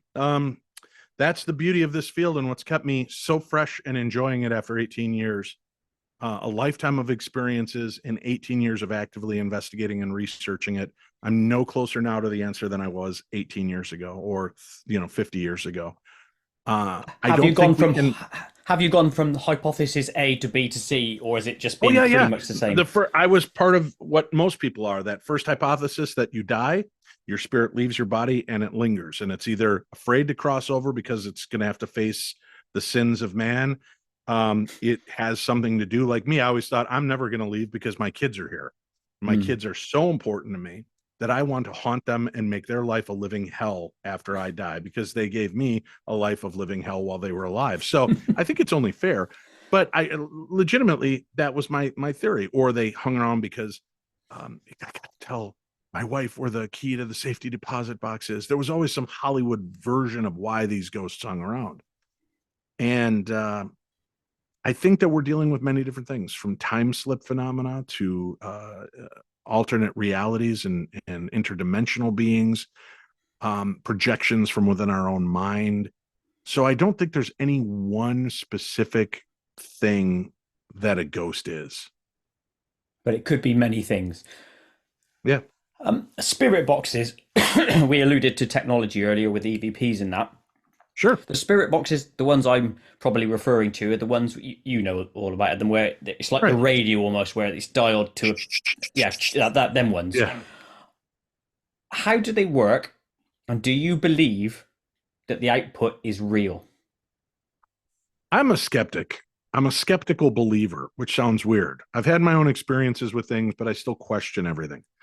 And when the broken radios came out, I heard some really interesting things that I couldn't wrap my head around. One of them, we were at the Stanley Hotel doing a live event, and it was John Zaffis, Patrick Burns, I think Chris Fleming were all in the room. And then lay demonologist Adam Bly was in the room, but standing in the back of the room because Mm-hmm. he will not engage spirits, but he'll be there as kind of spiritual protection. And as we're listening into the radio and it's doing the, and it's like, hey, we're back. Do you remember us? And they pointed to John Zaffis and they said, do you know who this is? Zappis. And we all just kind of, what? And okay. And do you know who I am? Patrick Burns. And it said Patrick Burns. And we all heard it. And this is just our little group of people doing this. Nobody knew we were in there. Nobody had a radio or a microphone in another room messing with us. You know, it was just bizarre, but it was calling out things and doing. So Adam, I moved back to the back of the room and I'm watching Adam, and Adam looks at me and shakes his head, and he reaches into his pocket and he pulls out a bottle of holy water and he puts it in his palm and he puts both hands over it and he's holding it. And all of a sudden you hear, Sorry, you cut out there. What was that? it said he has holy water. Oh, whoa. So how would it know? So there have been things, but I also hear that, you know, if you're waiting for something, will you hear it? You know, there have been so many of those things that have come out now where, you know, like they tell you, if you're looking at the color blue and listen to this, you are going to hear blue line. If you look at the color yellow, you're going to hear gold spot. Those two words don't even sound alike. Blue line, gold spot, blue line, gold spot. They don't sound anything alike. But sure enough, you look over at the blue and you hear blue line, blue line, blue line. You quickly look over to gold and focus on it, gold spot, gold spot. And then back to blue line, gold spot. And you're like, how is this happening? Because your brain is cued in to Mm. expect things. We are fallible, right? Perfect example in the song Dancing in the Dark. I love that song. I know every lyric of that song. And in the ones, I take a look in the mirror, you know, he's talking about it. My zits just keep getting clearer. I was a teenage boy. Of course, my zits, we all have zits. And he's speaking my language, man. No, it's messages keep getting clearer, which is funny and ironic that messages keep getting clearer is the lyric, and I'm hearing my zits just keep getting clearer. So you can hear things, and that's all I could hear for years until I was told what the lyric actually was. So your brain fills in spots and can make that change. But there are times I hear something and I record it and I play it back and I don't tell you what I hear and you hear exactly what I heard. I don't know how to wrap my head around that. I don't know how to rectify those moments. Yeah, it's hard to know if it is what we. I mean, I know I'm not psychic, and I believe you're not, based on what I've heard you say before. Is that are these spirit boxes a kind of technological cheat for me and you to be able to hear Yeah. it? If we assume that they are 100%, they do work. Mm-hmm. I'm like you. I think I'm a healthy skeptic, but I would like to know that it is the case that they do work. Well, I've heard enough direct responses that have said things and done things that I can't explain. Um, that it just to me it's hard to deny. It's hard to just push Mm. away and say, that didn't happen. or that's not what it said. When a whole room full of people all go and they hear it. Um, a fun example. There was people are always trying to find different ways. They were using the K2 meter and watching the lights bounce on the K2 meter, and you ask a question and it lights up twice for yes, once for no. Mm-hmm. And there was this thing called the induction probe where it had a speaker on it, and you would put it against the wall, and its job was to find wiring in a wall so that when you're going to nail something in, you don't shock yourself. So as you get closer to an electromagnetic force, it would get real loud like that. And if you pulled it away, it would go. So this guy, Andy Kopic, was sitting cross-legged on the floor, holding it still. And we were asking these series of questions at the Queen Mary. And we were trying to communicate with the ghost of the little girl. And I had actually heard her sing out loud before, like her voice. Many of us had on numerous occasions. So I'm talking to her through the box, not hearing a voice, but getting the like she's communicating yes or no's. And I go, Jackie, last time we were here, we all sang happy birthday to you. Did you like that? Okay, back up. You're really loud. He's not moving. He's just holding still. And all of a sudden it backs off. And then I go, how about this time you sing it for us? And this is a speaker. So we're hoping to hear happy birthday. Instead, it starts going.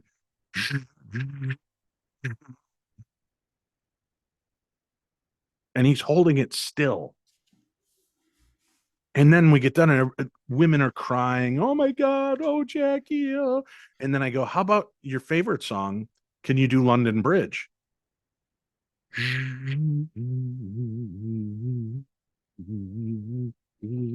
Everybody starts applauding and cheering and screaming and crying, and everybody's having a great time. And I turn to the machine and I look at it and I go, okay, Jackie, now really impress me. Let's hear a little Inagata da Vida by Iron Butterfly. And it stops. Not any sound, no background hum, no crackle, nothing. And Andy looks up at me and he goes, I think you broke our ghost. And we all started laughing. And as soon as we turned away, and I turned around and I said, oh, how would this little girl from the 1920s or 30s know Inagata da Vida by Iron Butterfly? Oh, it came out, it hummed it, and he was holding it still. And the Booth brothers were filming, and they filmed the whole thing unfold. So I've seen it happen. I can't explain it. I can't tell you if it's a ghost or if it was collective consciousness. I thought maybe it was all of us focusing, wanting to hear happy birthday, that we manipulated it to sing. Yeah. We manipulated it to do London Bridge, but we all turned away and nobody was focused on it except Andy, and it started doing the Inagata da Vida.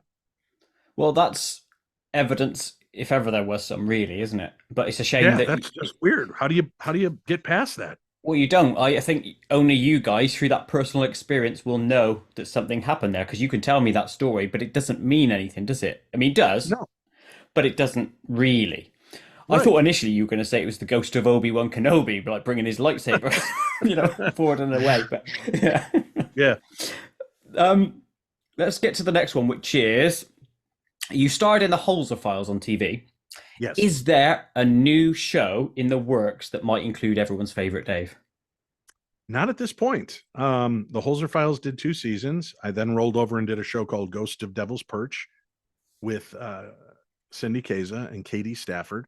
And then Discovery Network, that owned the Travel Channel, bought HBO and Warner Brothers and spent just an insane amount of money, and then ended up buying over $50 billion in debt. So they basically cut all of the shows on Travel Channel, except for Dead Files and Ghost Adventures, moved them over to Discovery Channel, and just put us all on I guess permanent vacation. And we're all hoping in the future, once they hash through it and get their money flowing again, they'll bring back the paranormal. But at this point, nobody's really got a new TV show coming out except for Ghost Adventures. Okay, well, that's a shame, but that is life, isn't it? Ebbs and flows in certain directions, and normally because of this, the money. But people can still see me on my podcast on YouTube, The Yes. Paranormal 60. And if you go to The Paranormal 60, you can subscribe. You never miss it. And if you click the live tab, it'll show you all the old episodes that we've done. There's different tabs, and you can find all types of different topics. And I will speak as a fan of that. There are some quality episodes on there. Well, Thank you. most of them are quality. I'm not just saying there's a couple to pick out, but it's a really good show. So well played on that one. How far can TV or even radio, for that matter, push the envelope re proof of life after death? I mean, because just as we alluded to previously, isn't it all personal experience unless you don't believe, else you don't believe it? Here's the weird thing. We've pushed envelopes. We've gotten remarkable responses. I am so fiercely proud of the Holzer Files and Ghosts of Devil's Perch. And we captured what I still believe to be some of the most epic paranormal evidence ever captured. And what blew my mind is we do this one episode, we capture this amazing, almost angelic figure appear out of nowhere, sweep around the corner and go up the stairs. And everybody's asking me about the V8 ring I'm wearing in that episode. What does that V8 mean? Is there a special significance? Is that part of the Illuminati? I'm like, are you kidding me right now? We just showed you one of the most amazing pieces of video footage, and you want to know what my ring means or where Cindy got her kimonos. So I don't know what people are really looking for, because when you deliver them top line amazing evidence, they're more hyper focused on what we were wearing than we were what we did in the episode. So I think some of the coolest evidence, and then I'm not putting down other shows. Other shows have got cool stuff. I just really feel like on Holzer Files, we gave some amazing evidence, and it was just overlooked. So what I think isn't that the state of humanity at the moment? Is that there are things out there that are amazing that really the majority of people want to see, but it's, oh no, Kardashian's butt or whatever, and that takes over. And everybody's saying, oh yeah, if there's so many Bigfoot and UFOs, why aren't we seeing more footage of it? Because you morons can't stop looking at your phone. Yeah, exactly. Here's the Bigfoot, Dave. Stop looking down Stop looking down in your palm and missing the life that is taking place around you. And you look up to the skies. When's the last time you just went out for 3 hours, put your phone down, and looked at the skies? When is the last time you went into a place and just I go ghost hunting, and there are people on their phones the entire time at a paid ghost hunt. And I'm like, you're here to investigate with me or with whatever paranormal personality is here, and you're more worried about your TikTok and how many likes you have on that picture you posted of you and I, and you're missing out on why you're here. It's just astounding to me. It is. So that's the same people who do that in the cinema, isn't it? Right. And here's the thing, though. Truthfully, you and I are buddies now. If I brought out a piece of video footage and showed it to you right now that has never been seen by anybody else, you will look at it, and because I'm your buddy, that's kind of cool, Dave. That's really cool. But in the back of your head, you're going to be like, but he's on TV. He has access to a lot of cool special effects filters, I'm sure, and he could probably do this or that, because that's human nature. That even if you and I were standing here together and a ghost walked through the room in front of us, we'd both kind of look at each other and go, man, we need more sleep. We were up way too late last night. We're even seeing stuff. You just saw a ghost and you're dismissing it. I've had that experience where I've seen things. Jeff Belanger and I were in Virginia City, Nevada. We were investigating for 5 hours at this haunted jail. And at one point we were just exhausted, and we were sitting on the floor while the last group was investigating, and literally watched a spirit walk out of one cell, float down the hall, and go into another cell. And we both turned and looked at each other, and I go, did you see that? He goes, yeah. I go, should we tell everybody? He goes, who's going to believe it? I'm like, yeah, you're right. And we were just so tired that it was just kind of like cool. I know. Well, that's why it is personal experience. Only being there and witnessing it with in your soul. Exactly. I think my first reaction would actually be if I saw something like that. What the shit? That would be my first exclamation, right. And then I'd go through the other things. Exactly. From all your investigations, right, finding pieces of the puzzle here and there, what would you say is the bigger picture or the big picture?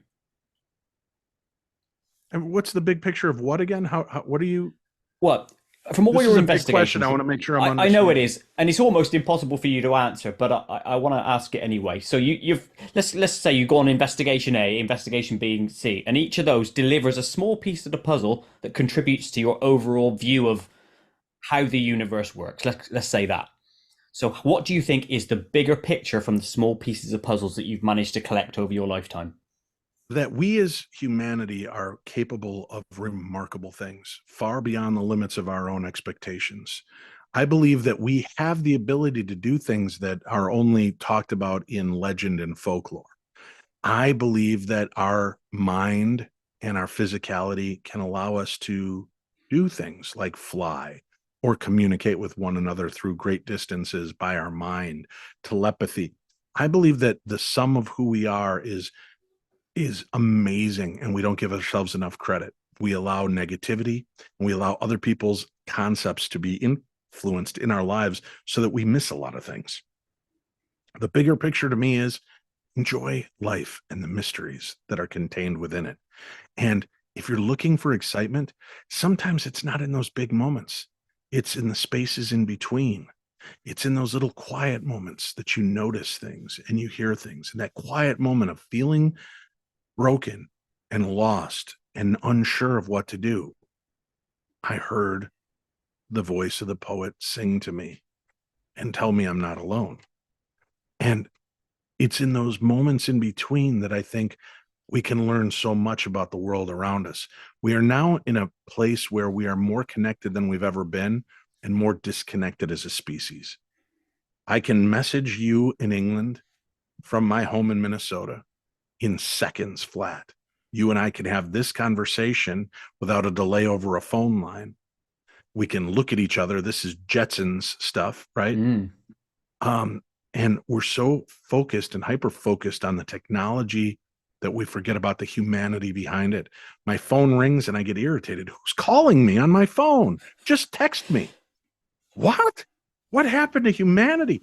I have a hard time reading anything over 126 characters now because my brain is so trained to Twitter, or quick Mm. little messages. So I think we just have to step back and start enjoying the bigger picture, enjoying the little moments and the things that we're forgetting and the things that are passing us by. So basically, put the phone down, pay attention, Yeah. and live. Yeah. Yeah. Fair play. Fair play. Okay. Let's talk a bit about Oh celebrity yeah. before we And get. Go on. and listen to my podcast, buy my book. Those are important elements too. Those are The some of the most bigger important. picture. Yeah, I'm going to Theater of talk the about. Mind. Yeah. Theater of the Mind Tales from the Darkness, available on Amazon worldwide. If you're in the United States, you can order it right off of my website at Paranormal 60 signed. I can't do that for the European market though, because it's like $30 to ship it to you and it's more than the Yeah. book. So I yeah. mean, Europeans aren't worth it anyway, are we? How dare you? But I will be at the Festival of the Unexplained this year. You can look it up, Festival of the Unexplained in England in September. And I'll be there with copies of my book. I'll be signing and meeting and greeting and handing out free hugs. Super lush. Now, I'm going to be linking to Dave's book in the description to this video anyway, but we'll cover it in a minute. But before we Mm-hmm. get there, I just want to touch on the celebrity side of things. Are there any times when you feel detached from your name because of celebrity? Sometimes, you know, I forget, and this sounds so arrogant, but I forget who I am or where I'm at. And I will have, it's funny, on my car, I've got license plates that say darkness. And I would have my logo on the windows on the passenger side and driver side back windows. And I would pull up to a stoplight and somebody would pull up and give me this shocked look. And my first inclination was, what are you looking at, asshole? Move on. And then Yeah. all of a sudden my daughter's like, Dad, you're Darkness Dave. Oh crap. And then I'd smile and nod and they'd be like, oh my God, Yeah. you know? And I also have that disconnect because like I said, I'm an introvert in an extrovert world.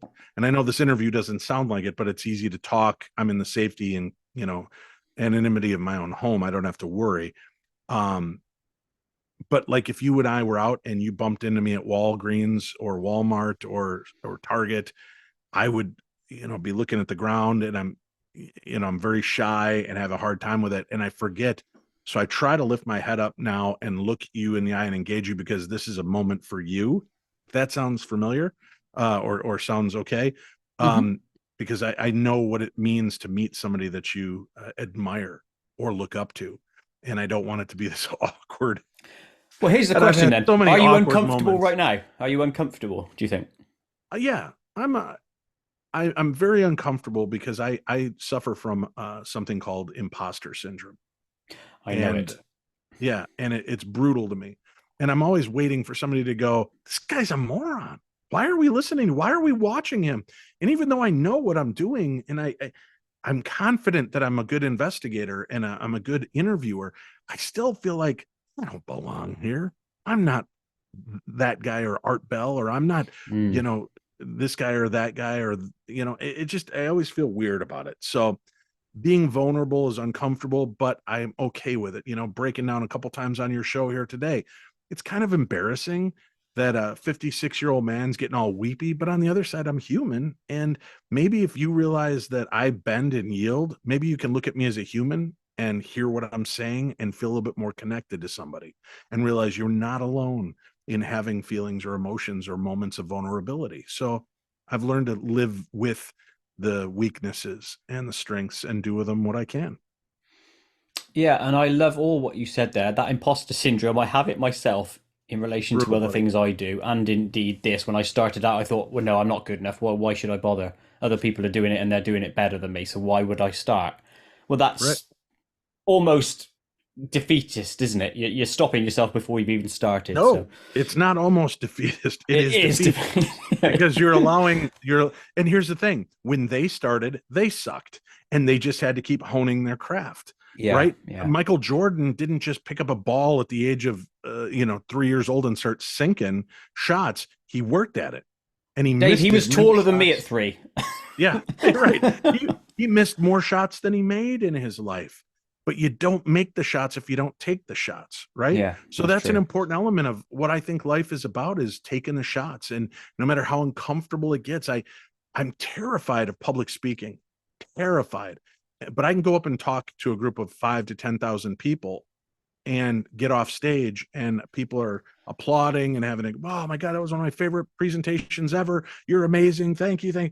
And then you come over to my table and I'm all, oh, yeah, how are you? Yeah, thanks for coming out. Because it's, a different dynamic of who I am. So I am Darkness Dave in person at an event. If you bump into me at Walmart or Walgreens, I'm probably going to be a lot more shy and quiet. And what I think is so sweet is that I've mentioned this over the years on my show. And there have been times, like I went to see the Stray Cats do a reunion concert Hmm. 4 or 5 years ago, and I was at this big casino. And again, I'm not in Darkness Dave mode. I'm in Stray Cats nerd 80 mode. And I'm walking in, and all of a sudden I feel this tap on my shoulder, and I hear, "You don't have to turn around because I know you're uncomfortable in these situations, but I'm a huge fan. And I just wanted you to know, thank you for what you do and keep doing it."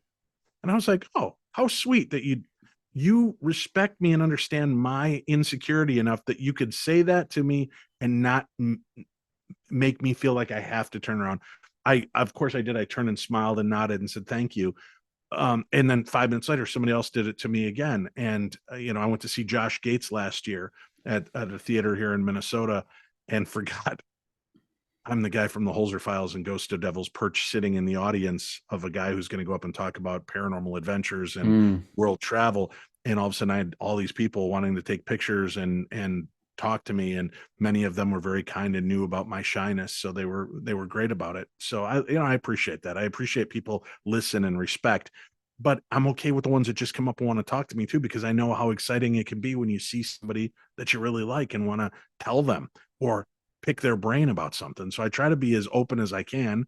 I'm the one that answers all my social media. I answer all my emails to the best of my ability when I have time. And I'm the guy that you're on the other end of whenever you're communicating with me. Well, you've heard it here first, folks. Next time you see Dave out, swarm him. He loves it. I do. Do I not love do hugs. that.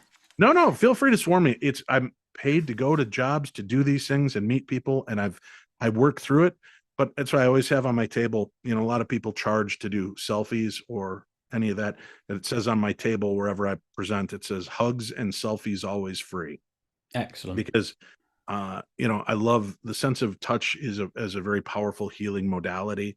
And sometimes, I was thinking, boy, some people just might need hugs and they don't know how to ask for it. And one day this woman just came up and she goes, "Can I have a hug?" And I said, "You got it." And I stood up and gave her this long hug. And she goes, "You needed this one." And I was like, "I did."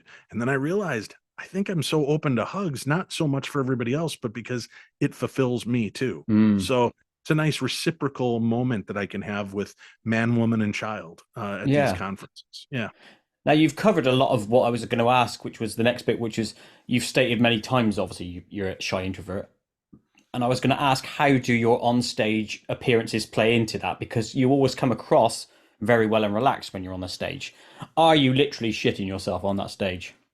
Yeah. When I first started, it was horrible. I would come off stage and not have a memory of what I just did. And I would have people tell me that was one of the best presentations I've ever heard. And you are one of the best speakers. And I'm not, again, not telling this to self-grandize. Um, but I've worked hard to be that guy so that when you come hear me, hopefully we're going to laugh together. We might cry a little together. We might think together. We might get freaked out together. But I want it to mean something more than just, oh, I got to see Dave talk for an hour. Yeah, because that's dull. I've been there at Star Trek conventions where it is sometimes like that. And I listened to your last one on your Paranormal 60 podcast where you were on stage. I noticed that one where you had your voice was almost gone. You know that Yeah. one recently. Yeah. I'd Very gotten sick funny. at a convention, and Yeah, luckily they had put me on super early that morning. So that that helps. Saturday, that voice you heard was all I had left. And yeah, I did it, but I leaned into it. And part of it was like, I'll do part of it as a Q&A, but I also, it rolls me into the stories that I can share Mm. and have fun with. And, you hear me through it. I'm joking around with the audience members. They're joking back with me. We can have a good laugh. We can educate you, enlighten you, and hopefully entertain you all in the same hour. It certainly entertained me. I thought it was very funny, and well Thank you. played you on that, especially for overcoming your fear. I used to do stage work years ago in an amateur dramatics thing, and I know it can shit you up going on stage. So, Yeah. fair play. You've had at least a fear of death, haven't you, across the years? You've mentioned that you've had this fear of Yeah. death. When I was After a all the child, it interviews, started as a child too, just to let you know. I uh, mean, I was only like, I remember being 4 or 5 years old and afraid to go to sleep that I might not wake up the next day. And that's always been weird to me. Why would I even be conscious of death at that age? yeah, that is a bit odd. But Hmm. after all the years of the interviews you've done with people on the afterlife and stuff, and the people that see spirits and stuff, has that fear now waned? No, no, not from the Seriously. interview. Yeah, I actually, what helped me, I've a horrible fear of snakes and death. Um, and I did an ayahuasca journey 3 years ago with Cindy Keza. And she was one of the facilitators helping me through it. And I faced death and snakes in my ayahuasca journey. But at no point was it frightening.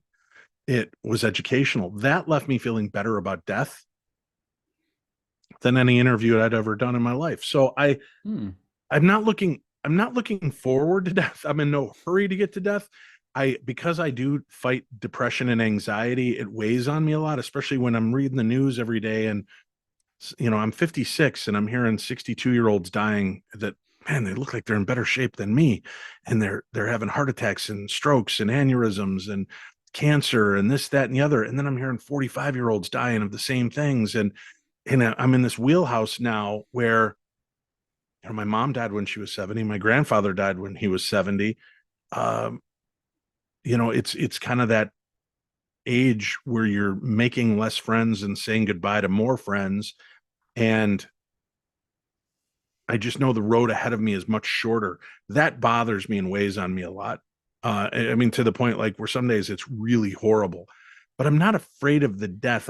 I don't want to not be here. I love my life so much and I love my children and I love my career that I just don't ever want to not be here experiencing it. Hmm. That's a powerful statement in and of itself, isn't it? Based on Uh, where you were in your previous story, where you said yeah. you would have snuffed it in a second. Yeah. Well, but see, being somebody who faces and lives with depression and anxiety doesn't mean that I haven't had depressive and suicidal thoughts since I was a teenager. It hits me all the time, but I've found ways to deal with it. Instead of Mm. facing depression like an enemy, I face it like a rainstorm. It's coming anyway. So what I can do is I can curl up in a ball and cry in a corner. Or I can stand up and let the waves and the rain pound me and clean me and let me know that when it's over, that shit feeling's going to be behind me and I got light again coming up. And that's what I do. And it doesn't mean it's easy. And sometimes those storms last for weeks, but I'm always at the other end of the storm and I've always found a way to make it through and move on. And I hope people find that too in themselves. If you're looking for other people to help you and guide you through those storms, it's not easy because most people don't know what to do or say. They want to tell you to chipper up, smile more, just you have nothing to be upset about. That's not how depression works. Depression has no place in logic. Anxiety has no place in logic. So, it's understanding it's going to happen no matter what. So just let it happen and realize that there will be better days on the other side of this. I completely agree. I went through an anxiety period in my life for about 3 years. And I think looking back on it now, it was almost like a learning thing for me so I could understand it, so I could talk to somebody later Right. on down in my life, right? That's what I believe it is. But I know it's a shit thing. What helped me, so in case anyone else is going for it, you might use the same thing, was getting out into nature and watching and listening to a lot of comedy. If you do those two things, I can guarantee you will start the process towards recovery from that. It worked for me, and I know a few other people who did the same. So if you're Music is listening, powerful, try man. that. I listen to music too. That Mm. comedy, music, but you know what? Sometimes it's even in the ethos and pathos of watching drama and listening. Like there are Bruce Springsteen albums when I'm in a really bad place. I'll put on the album Nebraska, right? And or Tunnel of Love. Those are some dark elements that he's discussing in those songs. But you know what? It makes me feel less disconnected from the world and more connected because oh, look at all the other people that have felt these things. He's written songs and stories about people's real experiences. And I don't feel so alone after that. So music has a really great cathartic way of healing us and bringing us to a different place in our lives. I completely agree. And if anyone wants to listen to any comedy music, go on my animation channel. There's lots of funny comedy music there. Um, Dave, we are now entering the Koit zone. Koit Zone! In the Koit zone, I'm going to ask you irreverent, inane, silly questions. Answer them best you Wait, can. how is that any different than the last two? Yeah, not in any way, shape, or form. First question in the Koit zone: what's your favorite food stuff? Uh, I don't know if you guys have them over in the UK. McDonald's releases this thing once or twice a year called the McRib sandwich, and it Hmm. is manna from heaven. It is one of my all-time favorite meals. I love them. I'm a hot dog connoisseur. I like hot dogs, pizza, Italian lasagna is one of my favorite foods in the world. So I kind of those are some of my happy things food wise. McRibs, get in. Now, Yeah. again, if you're walking up to Dave and he doesn't turn around, just offer him a McRib right around his Oh, shoulder watch and how stuff quick like I turn around. Right. that. What was the last time you were drunk? Is it today? Uh, Is it right now? yeah, you mean be easier to ask me when's the last time I was sober? No, I actually am not a big drinker. On Wednesdays we'll have some drinks with during the show, but I try not to get inebriated. There have been times when I have. Um, I don't know, man. I really I'm not much of a drinker, so it's rare. Maybe a couple times a year I really tie one on and let loose. Fair play. Now, you've obviously mentioned Springsteen throughout a lot of this interview, so I'll reduce it to two. But can you name some bands or songs that were always playing for you in your youth besides Duran Springsteen? Duran, Duran Duran, um, Billy Idol, the Beatles, the Monkees, Bruce Springsteen and the E Street Band. Um, those were all, I started with the Monkees, cutting my teeth on the Monkees and Elvis. Elvis Blue Hawaii was my first album as a child. Loving the Monkees on TV. which brought me to the Beatles and the Rolling Stones and the Who, and then the 80s deluge of amazing music that came out, and most of it the second British invasion, right? Oh Pet yeah, Shop Boys and Depeche amazing. Mode and Duran Duran and even Wham. I mean, there's so I love happy songs.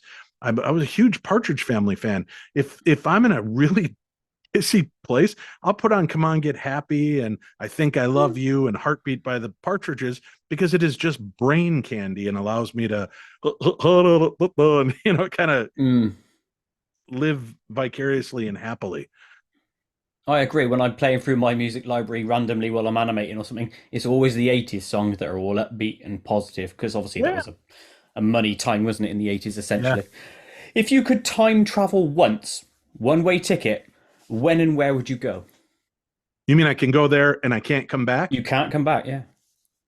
That's tough because I don't like not having air conditioning, man. So I would have to limit it to an arrow, when air conditioning and the McRib both exist But that could be the future, simultaneously. couldn't it? Could be, could be. Boy, that's tough. I don't want to go to the future because I would miss so much. I already feel like I miss so much. I've got beautiful children and limited memories because I'm on the road all the time doing Hmm. stuff. Um, and I would never go back in time to change anything, because even in the worst of it, it brought me something. So I think, if I were to be honest with you, maybe go back to when I first noticed there was something wrong with my mom, and I would have forced her at that time to take it more seriously and go to the doctor, because I think she suffered from cancer a lot longer than she let me know. And I missed a lot of time with her that I could have very easily done my radio show and things from my mom's house and Yeah, had yeah. spent 2 years more with her.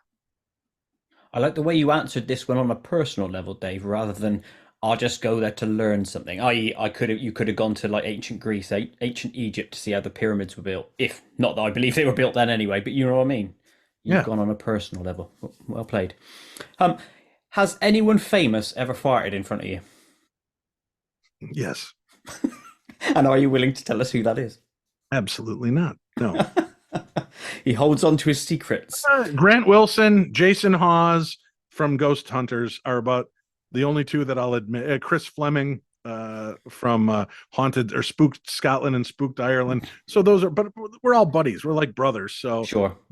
funny story, funny fart story. Here we go.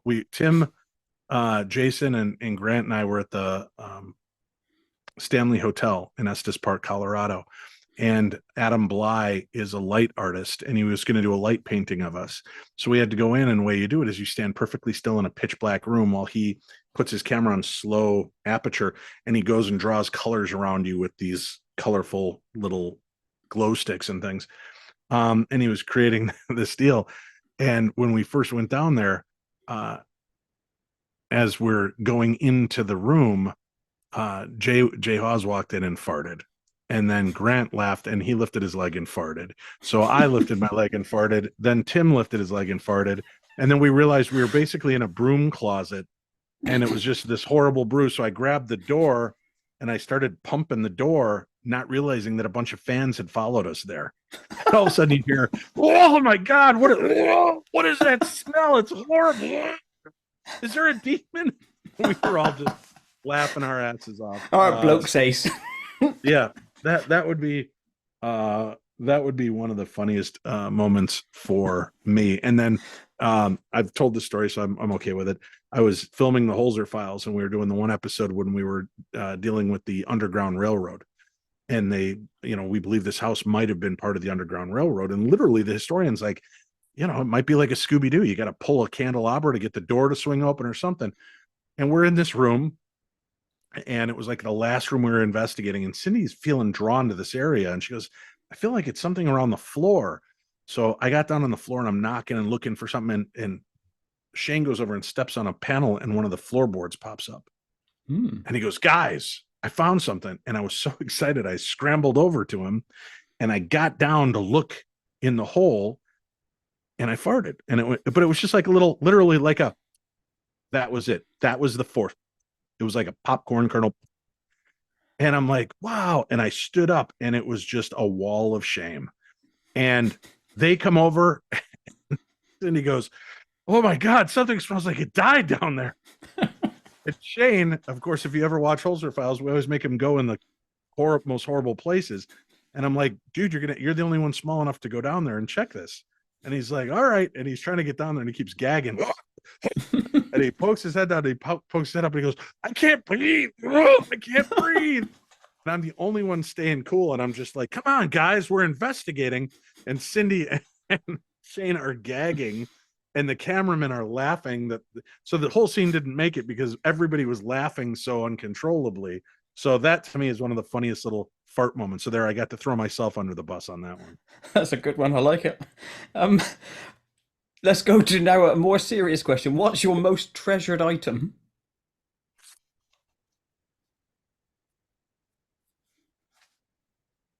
Well, I have a Panasonic DR60, which is like the holy grail of audio recorders. That's the one that gets really good EVP. But I feel weird. I'm not. I really, and I know this sounds so corny. I treasure my family and my grandchildren more than anything. I don't, everything else can be thrown out or bought or replaced. And to me, I can't think of one thing I own that I'm like, oh, this is it. This is my thing. It's my dumb dog, my cat, my kids, my grandkids, it's my family. That's what matters to me. No, I agree on that one, and I like the answer. Similarly, though, what is the most expensive item you've lost? My mind. Yeah. So if you find it, just send me an email, dave@paranormal60.com. Dust it off, put it in a box, and I'll pay you $50 for it if you find my mind. I don't know. Here's a really interesting thing I adopted. I probably, the worst was I lost about $500 cash. Oh, whoa. I was on a foreign trip to Europe and your money's so waxy and fake, so it's not gross and sticky like American money. So has it got cocaine all over it? Yeah. Put my cell phone in and out of my pocket. I had just dropped the money somewhere. And I had people that were sick to their stomach for me. And I thought, you know what? I could be upset about this and that's not going to accomplish anything. But what I can do is just say, God, I hope that wherever that money ends up, it's in the hands of a family or person that needs it. So please direct that money that way. And that's all I can do is hope that the best came of my loss and it didn't kill me and it didn't cripple me and it didn't put me in a position that made my life worse. And if it made somebody else's life better that day. Oh, amen. It did. I blew it all on hookers. It was amazing, Dave. Attaboy. Attaboy. So once that 45 seconds was up, what did you do? Cried. But yeah. All right. So just like any other time. I got you. Every other normal day. Dave, you have one question that you can ask God and get an audible answer that you know is 100% real. What's the question?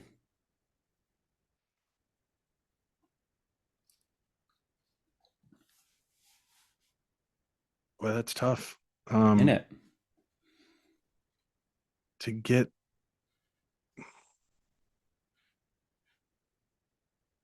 I don't know. There's so many elements to that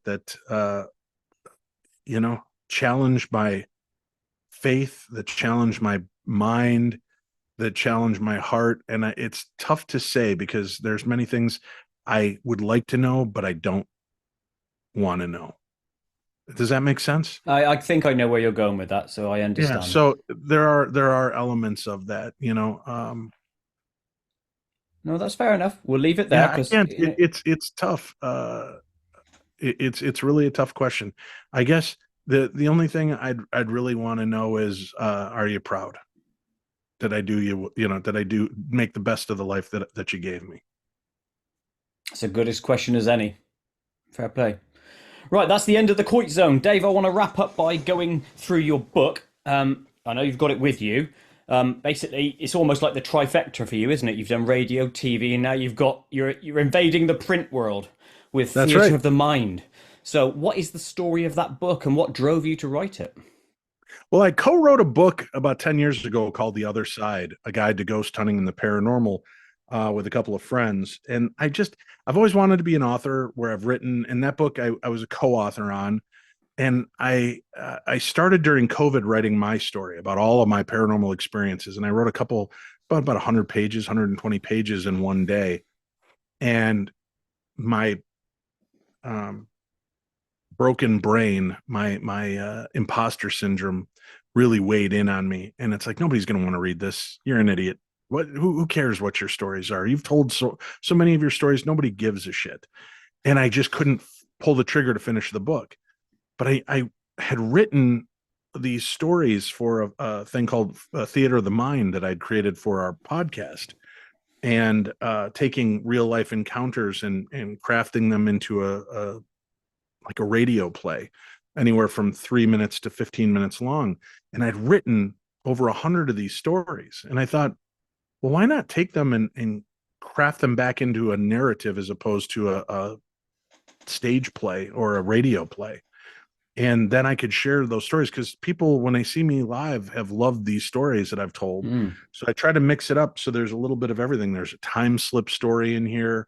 There's a alien story. There's a changeling story. There is a UFO sighting story. There's my story about being in a haunted hospital, and what happened to me during my stay at the hospital. And it wasn't there to investigate. I was there to have my gallbladder removed. But I had ghosts in my room with me. It was very powerful. So I try to mix in a good mishmash. And I figured if people like this book, I've got enough stories to put about 4 to 5 of these books out with my favorite stories from all time. And in each book, I'll incorporate 1 or 2 of my own stories. And if people respond well to them, then maybe I'll release my book at the end of this, where it's in depth, my thoughts, my concepts, my stories, and take it from there. And I think you have wonderful concepts and thoughts, and you plan these. Thank you. You pan these things out on your shows. I've listened, like I said, I've listened to you for many years, and you do Thank have you. great stories. So check out the book, and I look forward to the extra ones to come. One final question I will say on the book side of thing and your stories: is there a story that you're putting in a future edition that you've never told before? Yes. Of my own personal stories, yes, but I Yes. want to keep it in the book. Of course, I yeah. don't want to spill it. Yeah, No, I've got, don't need to tell me. I just hope there's more. yeah, I've got a bunch of stories I've never shared publicly that I've put into the book. And in some of these, I'll be putting some of the stories, sprinkling them in throughout the Theater of the Mind series. They'll all be Theater of the Mind, and then some other part of the title. But each one will be a different book. This one's got a black-eyed kid story in it, the Bloody Bones Man, Yeah. aliens. It just kind of a cool collection. And the one thing I can beg of your audience is, if you buy the book, please go rate and review it. No matter where you bought the book, if you enjoy it, rate and review it on Amazon. It will literally take you a minute, but it's the rate and review. So not just give me 5 stars and then move on, which I appreciate, but if you could take a minute to write a sentence about why you like the book. The more rates and reviews you get, the more Amazon helps to promote the book and make it wider exposure to more people.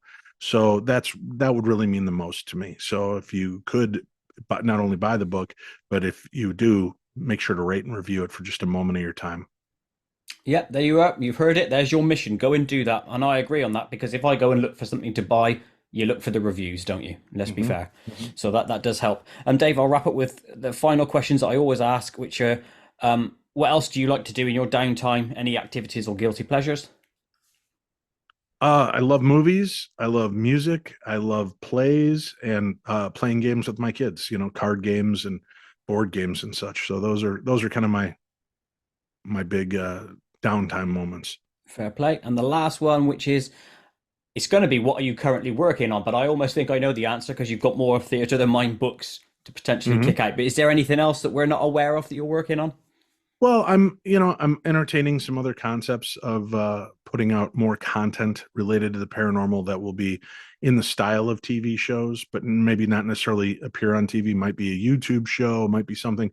But I don't know. I'm entertaining a few different concepts right now and talking to a few different people about it, and we'll just see where it all plays out. I try not to let any one thing rule me, because I feel like then I'm too disappointed. Whereas if I've just got a bunch of cool irons in the fire and something pops, fantastic. But right now, just keep watching for the book, watch my podcasts, come out and see me live. Again, Festival of the Unexplained in England. And you can find all those places I'm going to be at darknessevents.com. Where are you going to be when you're in England? Darknessevents.com. I'm going to be at, I want to say it was Bosworth Hall. I'm so horrible. Do you know what city is that in? No, it's in England. So, oh yeah, I know the one. The weirdest Cheswick upon Derby. I don't remember all the names of the towns that they come in, but if you just go to darknessevents.com, scroll down the page, you'll see every place I'm going to be, with where you can see me, where we can meet, where you'll get free hugs or get a chance to get a signed book. So that's the best thing I can tell you. That is perfect. Dave, I've enjoyed every moment of this. Thank you ever so much for coming on. I hope you all have enjoyed and watching this. Go and check out the links in the description. You'll see all the places that Dave is and will be, etc., etc. So thank you ever so much. Thank you.